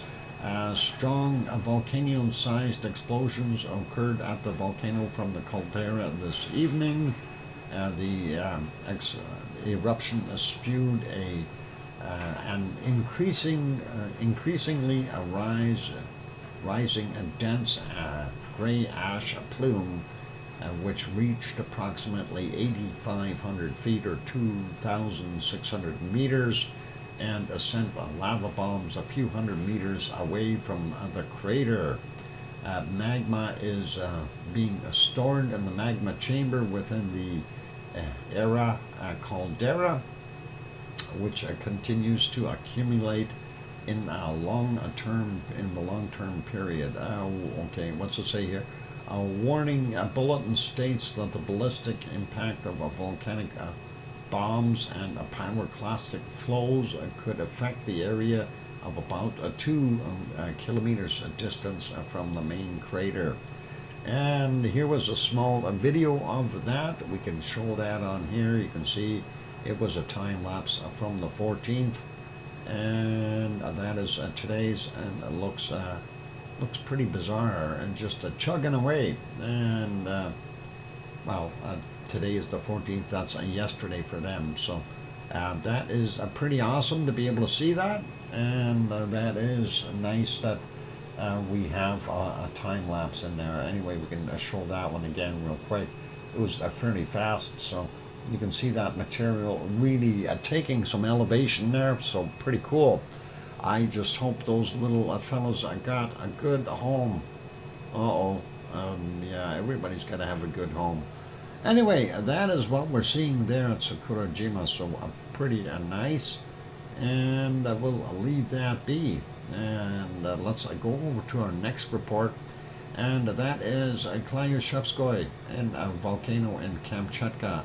Nighttime glowing suggests a rise of magma. Intense lava flows continue.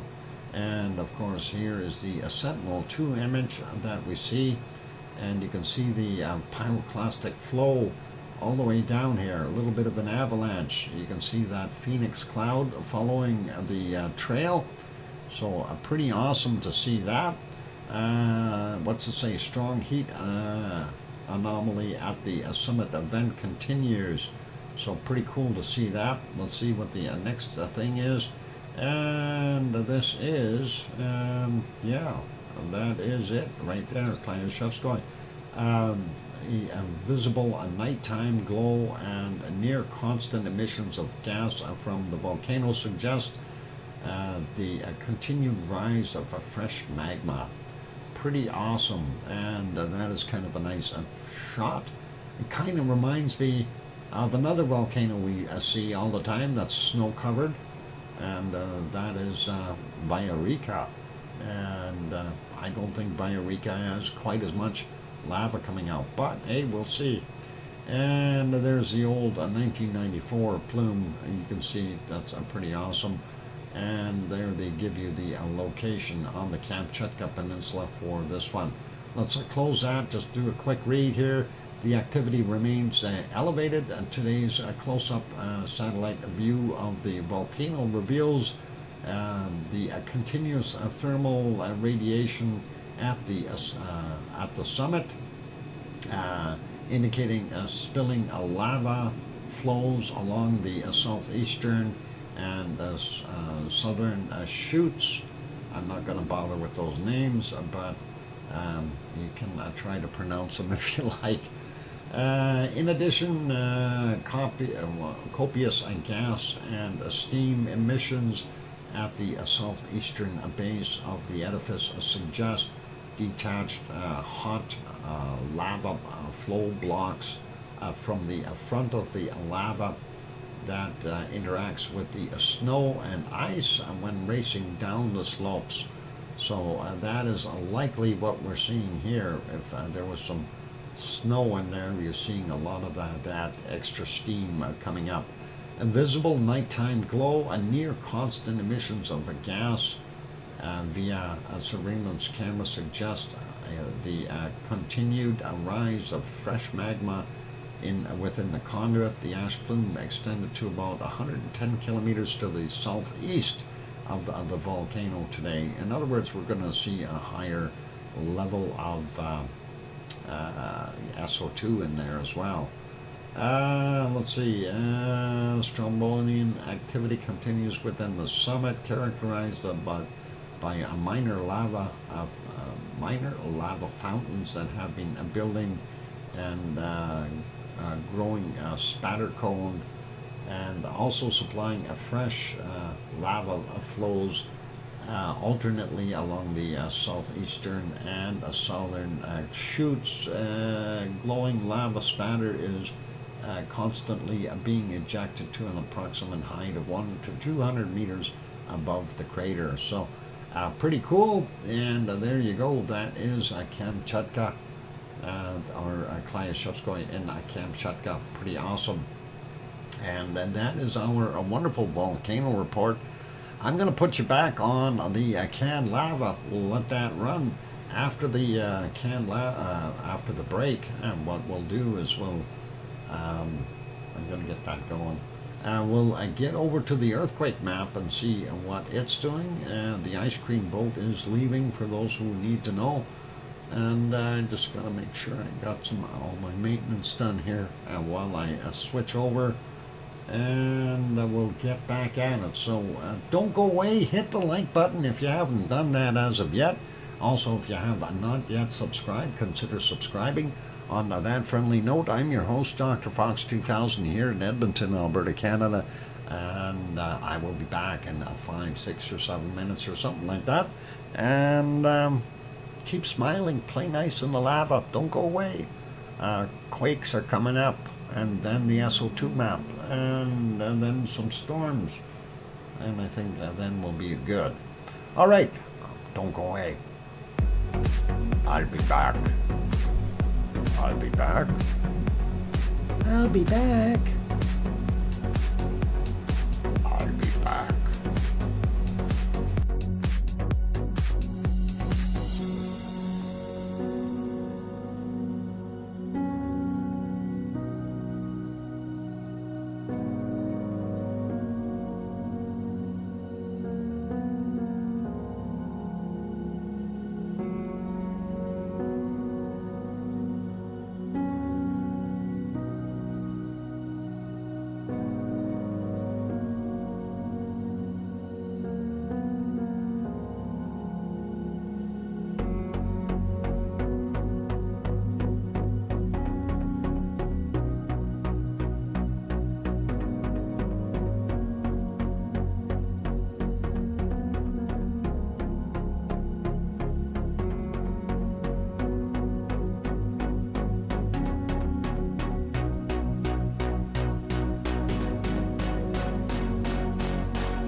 Okay, there we go. Got that microphone back on. Welcome back, everyone. I'm your host, DrFox2000. You're watching VolcanoX live stream. Thank you for the welcome backs from Sue and John Raper, as well as Tanto. And old Mummy of Hamsters is here saying, welcome back, Uncle Doc. And thanks, Mars 2028 and Albert Girl and Kia Aura, Grenzed. And thanks, Connie. And I hear you, Dr. Fox 2000, from Sharon Stewart. She's doing a lovely job today. Anyway, Sharon, are you singing it yet? Every time I do that, I'm just wondering. It's one of those contagious things. I don't know what's wrong with that kid there bouncing around in front of that screen, but I don't think we want to see him. He doesn't quite understand. He's not a star. There he goes. Gone. Now we can see the vent again. And there's more trouble. All right. Anyway, it's time for earthquakes. You're singing along? I sing along every time. There you go. Once you get a real melody going there, let me know. I'd love to see that. Anyway, let's I gotta get myself over to the earthquake map. There we go. I got it. I still have that silly Icelandic thing on there. Anyway, we had a few quakes around the planet. One thing I did notice again, we are back down in the quake numbers. We've dropped another just about 150, just almost 170 quakes. We were just very close to the 2,000 mark, and we dropped back down in the last week. So that's a lot of missing quakes. Typically we're at about 2,250 is the average. We'll see what happens in the future. Anyway, let's take a look here at what we've got. Kamchatka Peninsula, no new quakes. Nothing new happening much in the Aleutian Islands. We got one little tiny one there, and that's a 2.1, not even worthy of a recording and worrying about. Looking at the rest of what we see here, going down the coastline of North America, nothing till we get down into Mexico. Way down, and this is a 4.8, and that happened yesterday at 20 minutes, at 20:06, 38.9 kilometers down. And then we had another one over here, which is kind of an odd location, and that is in Honduras, a 4.8, and that is 16:11 today, 10 kilometers down for that one. We don't usually see them so much on that side. They're usually on the western side there. Sliding down a little bit more, and we want to take a look here. What do we got? This new one, a 4.4, Chile, 1632, 127.6 kilometers down for that one in Chile. The other one in Chile is a 4.6. right near the coast, and 5:29 a.m., 71.6 kilometers down for him, and nothing new over in the Argentinian area, but we do have some activity out here in the South Sandwich Islands, and there is a Michael volcano. Is that? Yeah, that should be Michael there. We do have this one here, 5.1, and that's from 1610. 45.8 kilometers down. The other one is a 4.8 from yesterday at 23:25, 10 kilometers down. So a little bit of activity there.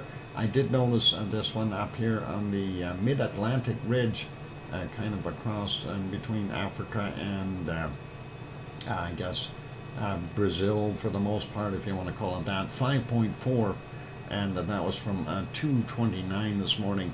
And that's 10 kilometers down for that guy. So getting over into the Pacific side here, though, we don't see a heck of a lot on our Antarctic Indian Ridge and the Antarctic Pacific area there. But we do see something, nothing in New Zealand, and that is big, but we have this right here, Kermadec Island region, a 5.7, 34 minutes after midnight our time, and 415.2 kilometers down, a sizable quake, a 5.7. I'm sure that the local islands there would have felt it. The next one here is a 4.4 in Fiji from yesterday, 2003, 604.3 kilometers down. And then we've got more activity at the swarm area that we had previously here in Papua New Guinea. This one is a 4.4, 1750 yesterday, 95.9 kilometers down. 4.9 from 2356 also yesterday, 67.5 kilometers down. The other one is a 4.6 from today at 1213, 82.4 kilometers down. So still something rumbling underneath there, and we'll see what happens. This one here is a 4.9, and that's 108 miles of south or kilometers southeast of Sanana. Sanana goes good with bananas. 5:09 in the morning, 10 kilometers down for that guy. And there's our lovely Java. We don't see anything right at it, nor at Sumatra going all the way up. We don't see anything. Myanmar, that area, nothing happening there. Going up, we do see the next one here in Taiwan. 4.9, and that's 4:08 a.m. our time, 10 kilometers down for him. And in the Japanese islands, we have a 4.6 from 346, 105 kilometers down for that one. I was reading the wrong place. Anyway, that is what we got. And going out here, yeah, Foxy Jima still has not surfaced yet. Let's see what we got here. And this is a 4.8, and that is out from Japan a little ways from yesterday, 2233, 5.7, or sorry, 5, let's get a new mouth and get those lips working, 57 kilometers down. There we go.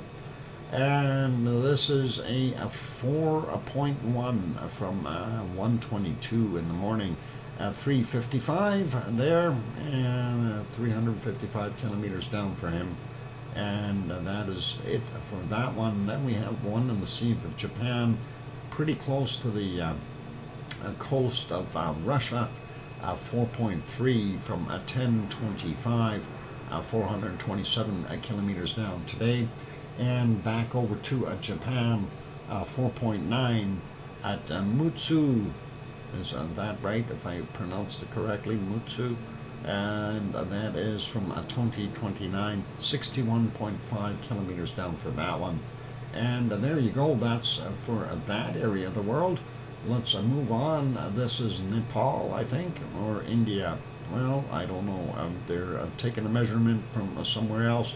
I think that's Nepal. Anyway, it's a 4.4, and that is from 1553, 10 kilometers down for that one. We don't see anything else out here in China, Mongolia, Tajikistan, or Afghanistan, so that's all good. Nothing down here in the Indian Ocean, and nothing in Africa, and nothing in this part of Turkey. We get up on the northern part of Turkey, though. We do see this one, a 4.7 from 8:07 is the time on that, and that is 10 kilometers down. And hopefully nobody got hurt or anything. And of course the Aegean plate, and I can't remember what we actually called this fault in here. It had a name, but I'm not going to worry about it for right now. 4.1, and that is 47 kilometers south of Castries, Greece. Anyway, that is Crete. So I don't know what they want to call it, but that's Crete right there, and that's pretty cool. Pardon me. The other one there is a 4.4 from 159, 10 kilometers down for him too. What is it, Hellenian Arc? is I think what the name was on that, so that's what we got. That's what I was looking for. And we don't see anything else here. Going further up, we still see those ones on the Reykjanes Ridge. Nothing new there, nothing new up top. So we've got most of the quakes covered. A quick peek at what we got in Hawaii, and that'll get us done here. So Pahala region, well, first off, up top on Mauna Loa, we got a 2.0 up there from 12:49 our time, and that's 1.6 kilometers above sea level. So still about 1.5 kilometers below the surface. Let's take a look at the Pahala though, and see what we've got in this region. And most of these are between 26 and 37 kilometers down, so we won't mention them unless they're out to lunch. This is a 2.1 from 12:58. And next one is right on the shoreline, a 1.8 from 54 minutes after midnight. Take 4 hours off, and then get your Hawaiian time. 1.8, 9:22 in the morning for that guy. This one is a little bit bigger, 2.0, 11:47. And this one is 2.3 at 10 a.m. This one is a 2.1 from 12:59, and we have a 2.2 from yesterday at 21:12, and the other one is a 2.0 from 9:47, and that's about it for for our Pahala region. We got that guy, so now the only thing we've got left is something over here in the fern forest. Is that where it is? It is too. It's a 1.9 from 1840 yesterday, 600 meters above sea level. So not too far away from the surface. I'm not sure how much land there is there, but that's about it. And looking over here, we got a 4, and still not sure what we're going to see here in the future. 1.9 from 2:49 this morning, 2.7 kilometers below sea level.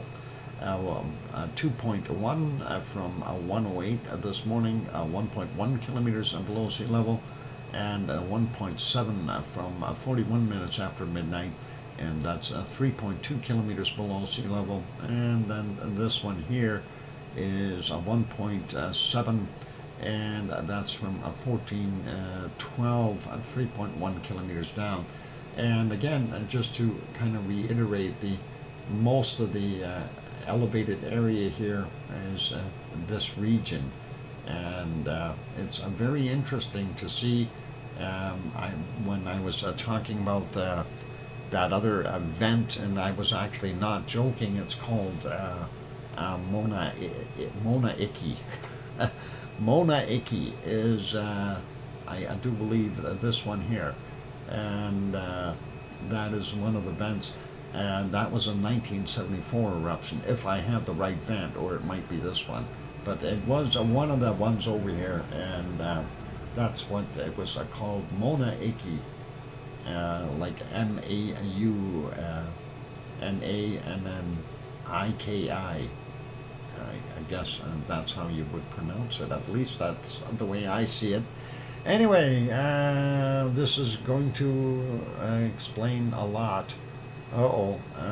Yep. Mauna Iki. Iki. Mauna Iki. That sounds even scarier, Sharon. Mauna Iki.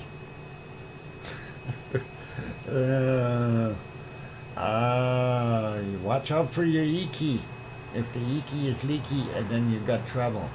All right, let's leave that. It is break time, ladies and gentlemen. I'm going to go take that break. We got canned lava for you.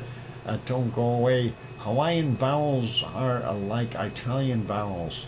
They are, I guess, Dr. Fox, you can check Maine for earthquakes. Maine. We'll check Maine for earthquakes. Let's see. Do we have any earthquakes in Maine?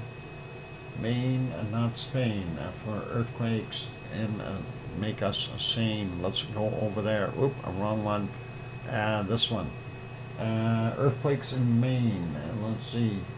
Put the street map on, and there is Maine. Maine. Where's our line? This is Maine. I don't see any earthquakes in Maine. Augusta, Maine. And no, nothing. No quakes. We had one there near Fredericton. We had a little one there a couple of days ago. Or New Brunswick. Yeah, nothing. Well, yeah, the one near Fredericton, that was 1.7, and that was on the 10th. So that's 4 days ago already, Sue. So that's a little ways back. Unless there's something fresh that they didn't put on the map. Here's some other ones. New York had a 1.8, and over here by Ottawa we had a 1.6. And that's from the 9th. This is from the 8th, and this was the most recent one from the 10th in your area. Unfortunately, can you start the show now? I'm here. Wonky donkey. Yes, welcome to the show, and we are starting out. We'll have our preamble here. Let's show the lava, and we'll let you know as soon as it starts. For all those others who are here, I'm your host, DrFox2000, and I will be back in 5, 6, or 7 minutes, and we'll do our thing. I noticed the East Coast had some as you as you flew by it. The East Coast. Let's see. No, I don't think there's anything new there. I really don't see them there, Sue. If we go put it back on this here. Yeah, we got our stuff down here, but there's nothing there. Yeah, the one from Fredericton area there, that's it. Yeah, it might have been that one. So, yeah, just a little guy, nothing to worry about. You know, bolt everything down. Make sure you take all the breakables out and pack them up. I'm gonna go have a break. Wonky donkey, enjoy the stay, and I'm gonna go on a break. Here comes some music, and don't go away. Let's see, we'll hit that button. There we go. All right, hit the like button if you haven't hit that one yet, and I will be back. Keep smiling. Thanks.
And there we go. That microphone is back on. Welcome back, everyone. I'm your host, DrFox2000. You're watching VolcanoX live stream.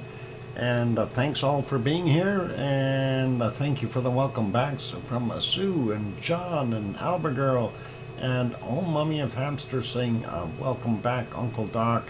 And of course, I hear you, Dr. Fox 2000, from Sharon Stewart. Oh, I gotta try to do that a little bit better. Anyway, thanks Tanto and Mars 2028. And Wonky the Donkey is here. He overslept and forgot that the show was on. It is what it is. Wonky Donkey. I hope you remember tomorrow. Tomorrow it's Sunday. Anyway, let's park our canned lava for right now, if I can find the right spot here. And we're going to go over and do some SO2 observations and see what we got happening. And that'll be pretty cool. So let's click that button. And hey, thanks, Sue, for bringing up the times of the stream. That's just rubbing salt into the wonky donkey wound. Anyway, that is pretty cool. Looking at the SO2, looks like our North Pole region, everything is covered up there. A little bit of a hole there in Greenland and the Davis Strait area, or Davis, whatever they call that over there. Davis Sea, I don't know if they even call it that. But anyway, let's take a look there in a second. Down here in the southern end, we see a bunch of different outflows of SO2, and they are mystery flows. We still see more from here, and this is very interesting. And wonder if it's something happening there that nobody's telling us about. Non-monitored material, maybe. We'll see. Anyway, let's get up here to the Kamchatka Peninsula. Let's zoom in just a little bit. And up top here, we've got our Shivelish, and we have Kilauea, as well as, hang on, Ivan Konko. Good morning, folks. Arrived in Jakarta, 6:12 a.m. over here, now sitting in the lounge and waiting for our dinner, or our driver. Aha. Awesome there, Ivan, and congratulations, glad you got there in one piece. And you cleared customs and all that stuff. And to let you know, Merapi is doing some wonderful stuff. Merapi is keeping everyone happy. The lava flows this morning or during the night were fairly intense. So you'll have something interesting to go look at. So not so much from Semeru, but Merapi definitely happening.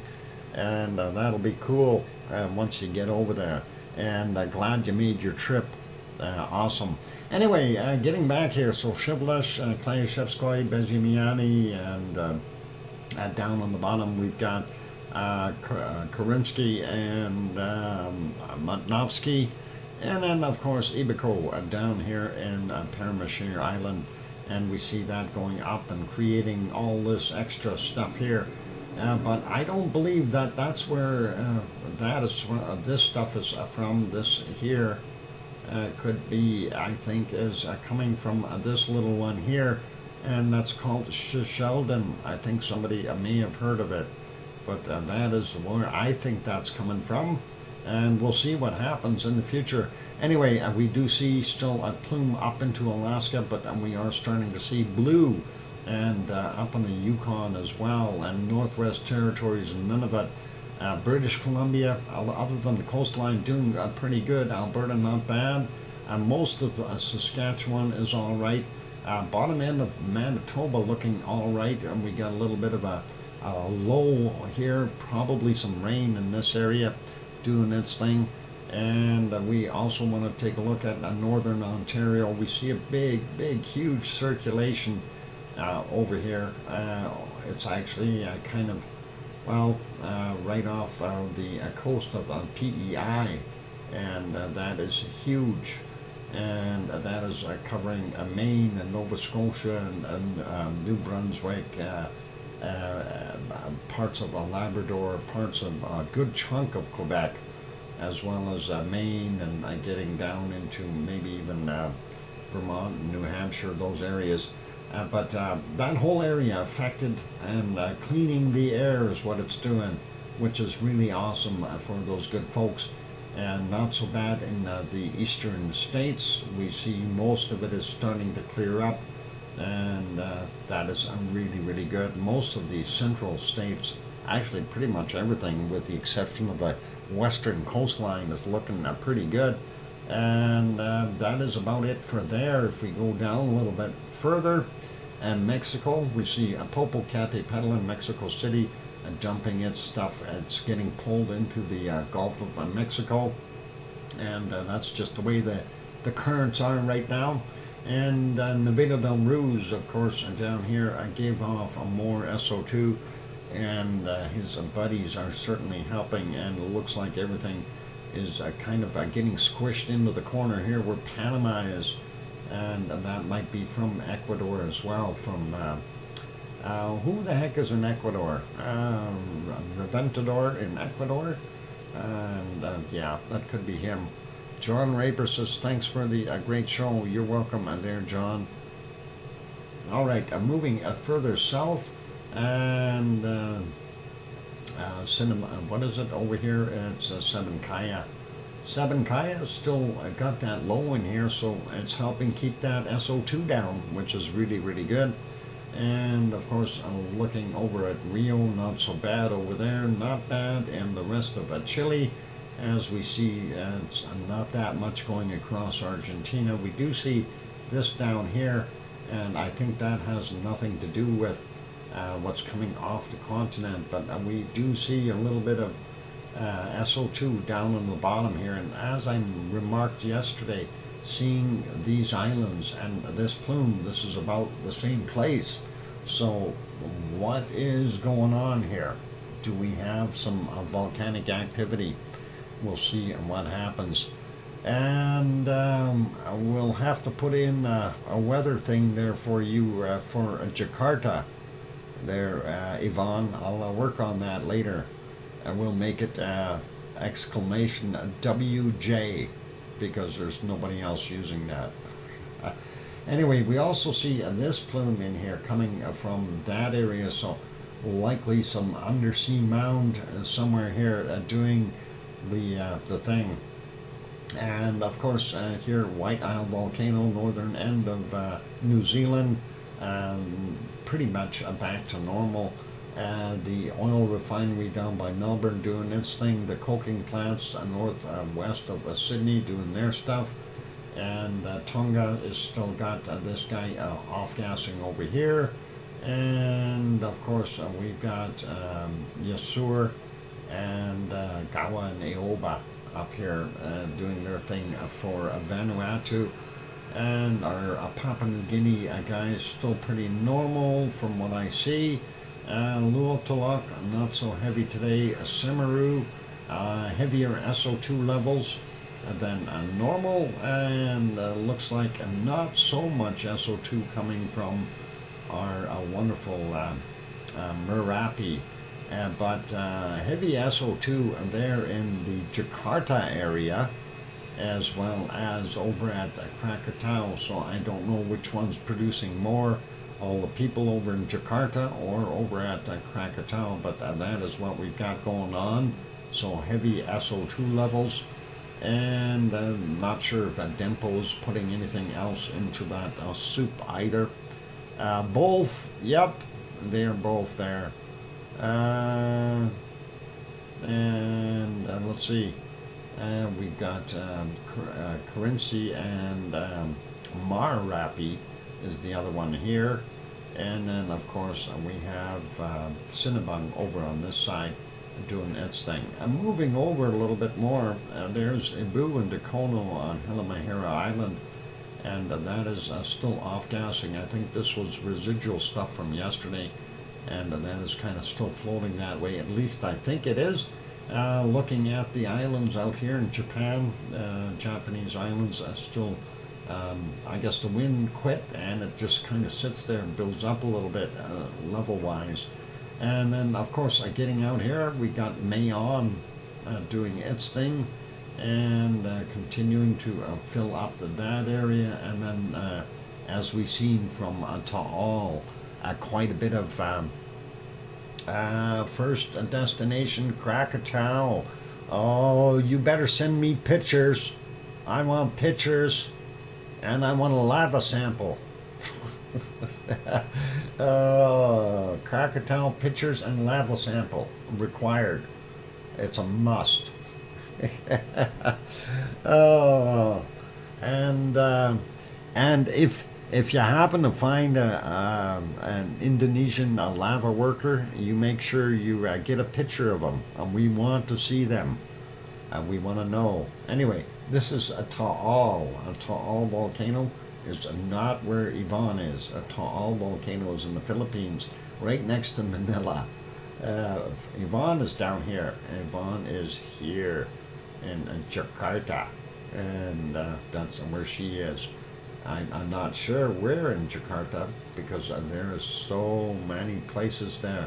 It's a very, very big and populated city, and I have no idea. I think there's like, is it 8 million or something people there or more? I think there was around 8 million if I was correct. But that is at the airport. Oh, we can spy on her. Where is she? She's at the airport. Where is the Jakarta airport? And there's the airport. I don't see Yvonne yet. She's got to be here somewhere. Which terminal are you in? Help us out. Which terminal, Yvonne? 1 or 2? I don't know if she's going to tell us. Anyway, she's down there somewhere. We'll have to get the crayons out and find her. She's not letting us know. She's keeping it top secret. 11,250,000 roughly. All right, 11 million. Thanks, Sue, for looking that up. And I thought it was. I knew it was up there somewhere. It was in the high millions. So 11 million. That's a pretty big city. And I can see where they can get lots of SO2. Anyway, let's carry on with this. We got Ibu, Dakono, we got most of the Philippines. We see Taiwan is pretty normal as far as its level. Suwanoshijima, yes, off-gassing and did erupt, but not that heavy there. Sakurajima, not that bad today compared to what we had yesterday, so it's a lot lighter. And ASO, in comparison to yesterday, hardly anything. And let's move up a little bit more. And we've seen how heavy it was there in Tokyo yesterday. It's less than half today. And of course, we're probably not seeing as much coming out of our Asama volcano either. But we do see quite a bit of SO2. That might be some of the residual stuff from yesterday as it's drifting away. China looks pretty normal. Shanghai, really bad, SO2. Hong Kong has high levels of SO2. And the eastern side of India, very heavy, especially down here in the Bay of Bengal. It's just right along that coastline, really, really heavy. And looking at what we got here, Sri Lanka doing its thing. Nothing major at Reunion Island. I see South Africa still doing its thing with the gold smelting. And then the Democratic Republic of the Congo, Nyamurangera and Nyiragongo, they're in the jungles of Africa. I said that right and I didn't even have to pause. Ertael over here, more in the deserty area. And that is down in the valley, and that's what we're seeing there. The other spots here, the heavy ones, are from oil refineries in Saudi Arabia, Kuwait, Iraq, and Iran, as well as Lebanon and one there in Cairo. I think Cairo's got about 8 million people too. And getting back over and looking at what we got higher levels here in our Aegean Sea area and so on, and western Turkey still persisting. I hope that clears up soon. And unfortunately, well, we got a circulation here. Maybe that'll help move it through and get rid of it. And we'll see what happens. And of course, Mount Etna spewing out a fair bit of SO2 as well. This time it's going east and then hanging a big hook down to the southwest. Not seeing as much coming from Stromboli, so that is not a real surprise. So that's what we've got going on there. And zoom back out and take a look at Spain, Portugal, not bad. Bottom half of France doing real good. Looks like, well, Ireland isn't too bad, but Scotland, England, Wales, and then getting over here into Holland, Belgium, Germany, and part of Denmark. Denmark's only half covered, and the levels are fairly high. This is that residual stuff that's floating around, and then we see some blue in Sweden, Norway, and parts of Finland, so hopefully that'll clear up as well. And seeing what we've got in Iceland, fairly decent levels of SO2 as well. Actually not that bad. I mean 3.54 isn't a huge level, but it's still there. And that is what we got going on there. What happened in here? Oh hey, a little SO2 from Barren Island. Barren Island, just a little SO2. What the here that angel grinding? It's grinding. It's me. Okay. Angle grind. Oh, angle grind. Angle grinder. Is that you doing that? Wonky donkey, stop doing that. What are you doing? I knew Etna would go berserk as soon as Yvonne was gone. Of course, Etna's going to erupt in about a day. As soon as she gets settled in her hotel room, Mount Etna will erupt. And Iceland will erupt as well. So that's the way it's going to work. And all volcanic activity in Indonesia will stop. Oh, I hope Yvonne is not that going to be too upset about that. I'm kidding. I have no idea what's going to happen. Although Iceland does look like it has a pretty good chance of erupting, so we'll see. Yvonne, did you see the? You probably seen it already, but we had the uplift in Iceland is what we were showing. Only 2 nights in the hotel. The rest, it's on a boat, a road, or tent. Boat, a road, or tent. Oh my God. They really are really going economically there, from what I understand. I hope you're okay. I hope you bought a bug spray. Oh my God, she's going on the road. Tent, huh? 2.5 centimeters, or had it increased. The uplift, let's see. I got to bring that back up. Let me see if I can find it real quick. Let's get over to where I had it. It's not there. Nope. Got to bring it back up here. Reykjanes, and let's see if I can bring that up. What did it actually say here?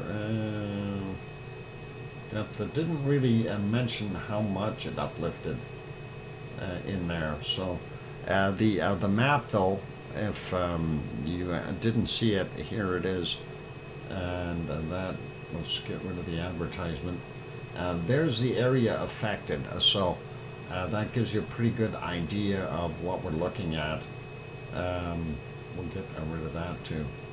So the red area. So up in the top north of Reykjanes, getting over into the Kilauea area. So that is the uplift, is where they're seeing it. More so in the red area, of course, and we can see that it's over 10 kilometers in width and about 20 kilometers in I guess height, if you want to call it that, from the angles here. So a pretty size. Yep, ice cream. Anyway, that is what we got going on there, for those who didn't see that uplift. And that is something that we want to know if we're going to be able to do something with it in the future. I wonder if I can zoom in on that just a tad bit. Let's see. Oh, that might work, sort of. Yeah, that got a little bit bigger. So yeah, definitely you can see where stuff is in here. So pretty awesome, and hopefully we'll see something happen. I'm hoping that we get something like Ragnar going, and that would be really, really cool. I think Ragnar would be nice to be able to see. Anyway, we'll get rid of that one and put it back on our canned lava. It's basically time to wrap up the show for today, ladies and gentlemen. So I thank you all for being here today, and it's actually, hang on, we got to do a little more weather, don't we? We got to look at storms. I'm sorry. Let's go look at storms. I got sidetracked here, and that happens. Let's look at storms. I wanted to see if there's bad weather coming for anyone there. Anyway, there. I'm getting onto the storm track here. So, she's what? Uh-oh. The weather map. Yep. Okay, the weather map just stopped on me. Why? There we go. All right, we got two. We got Sean, that little one out there, and a 94L. That was bigger. And then we had the other one that was over here, but where's that Bolavin? Is that the remnants or this? I don't know, but it's gone. Bolavin has disappeared forever and always, and that's it. It's gone. And that might be this up here now. No, that would be here. It's done and disappeared. And it looks clear and nice in Jakarta. You should have a nice day there, Yvonne, and not so many thunderstorms.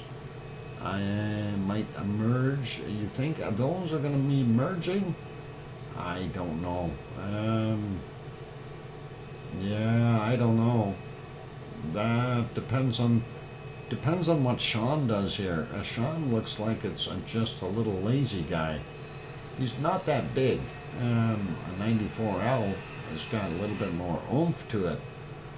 If they do merge, that'll be okay.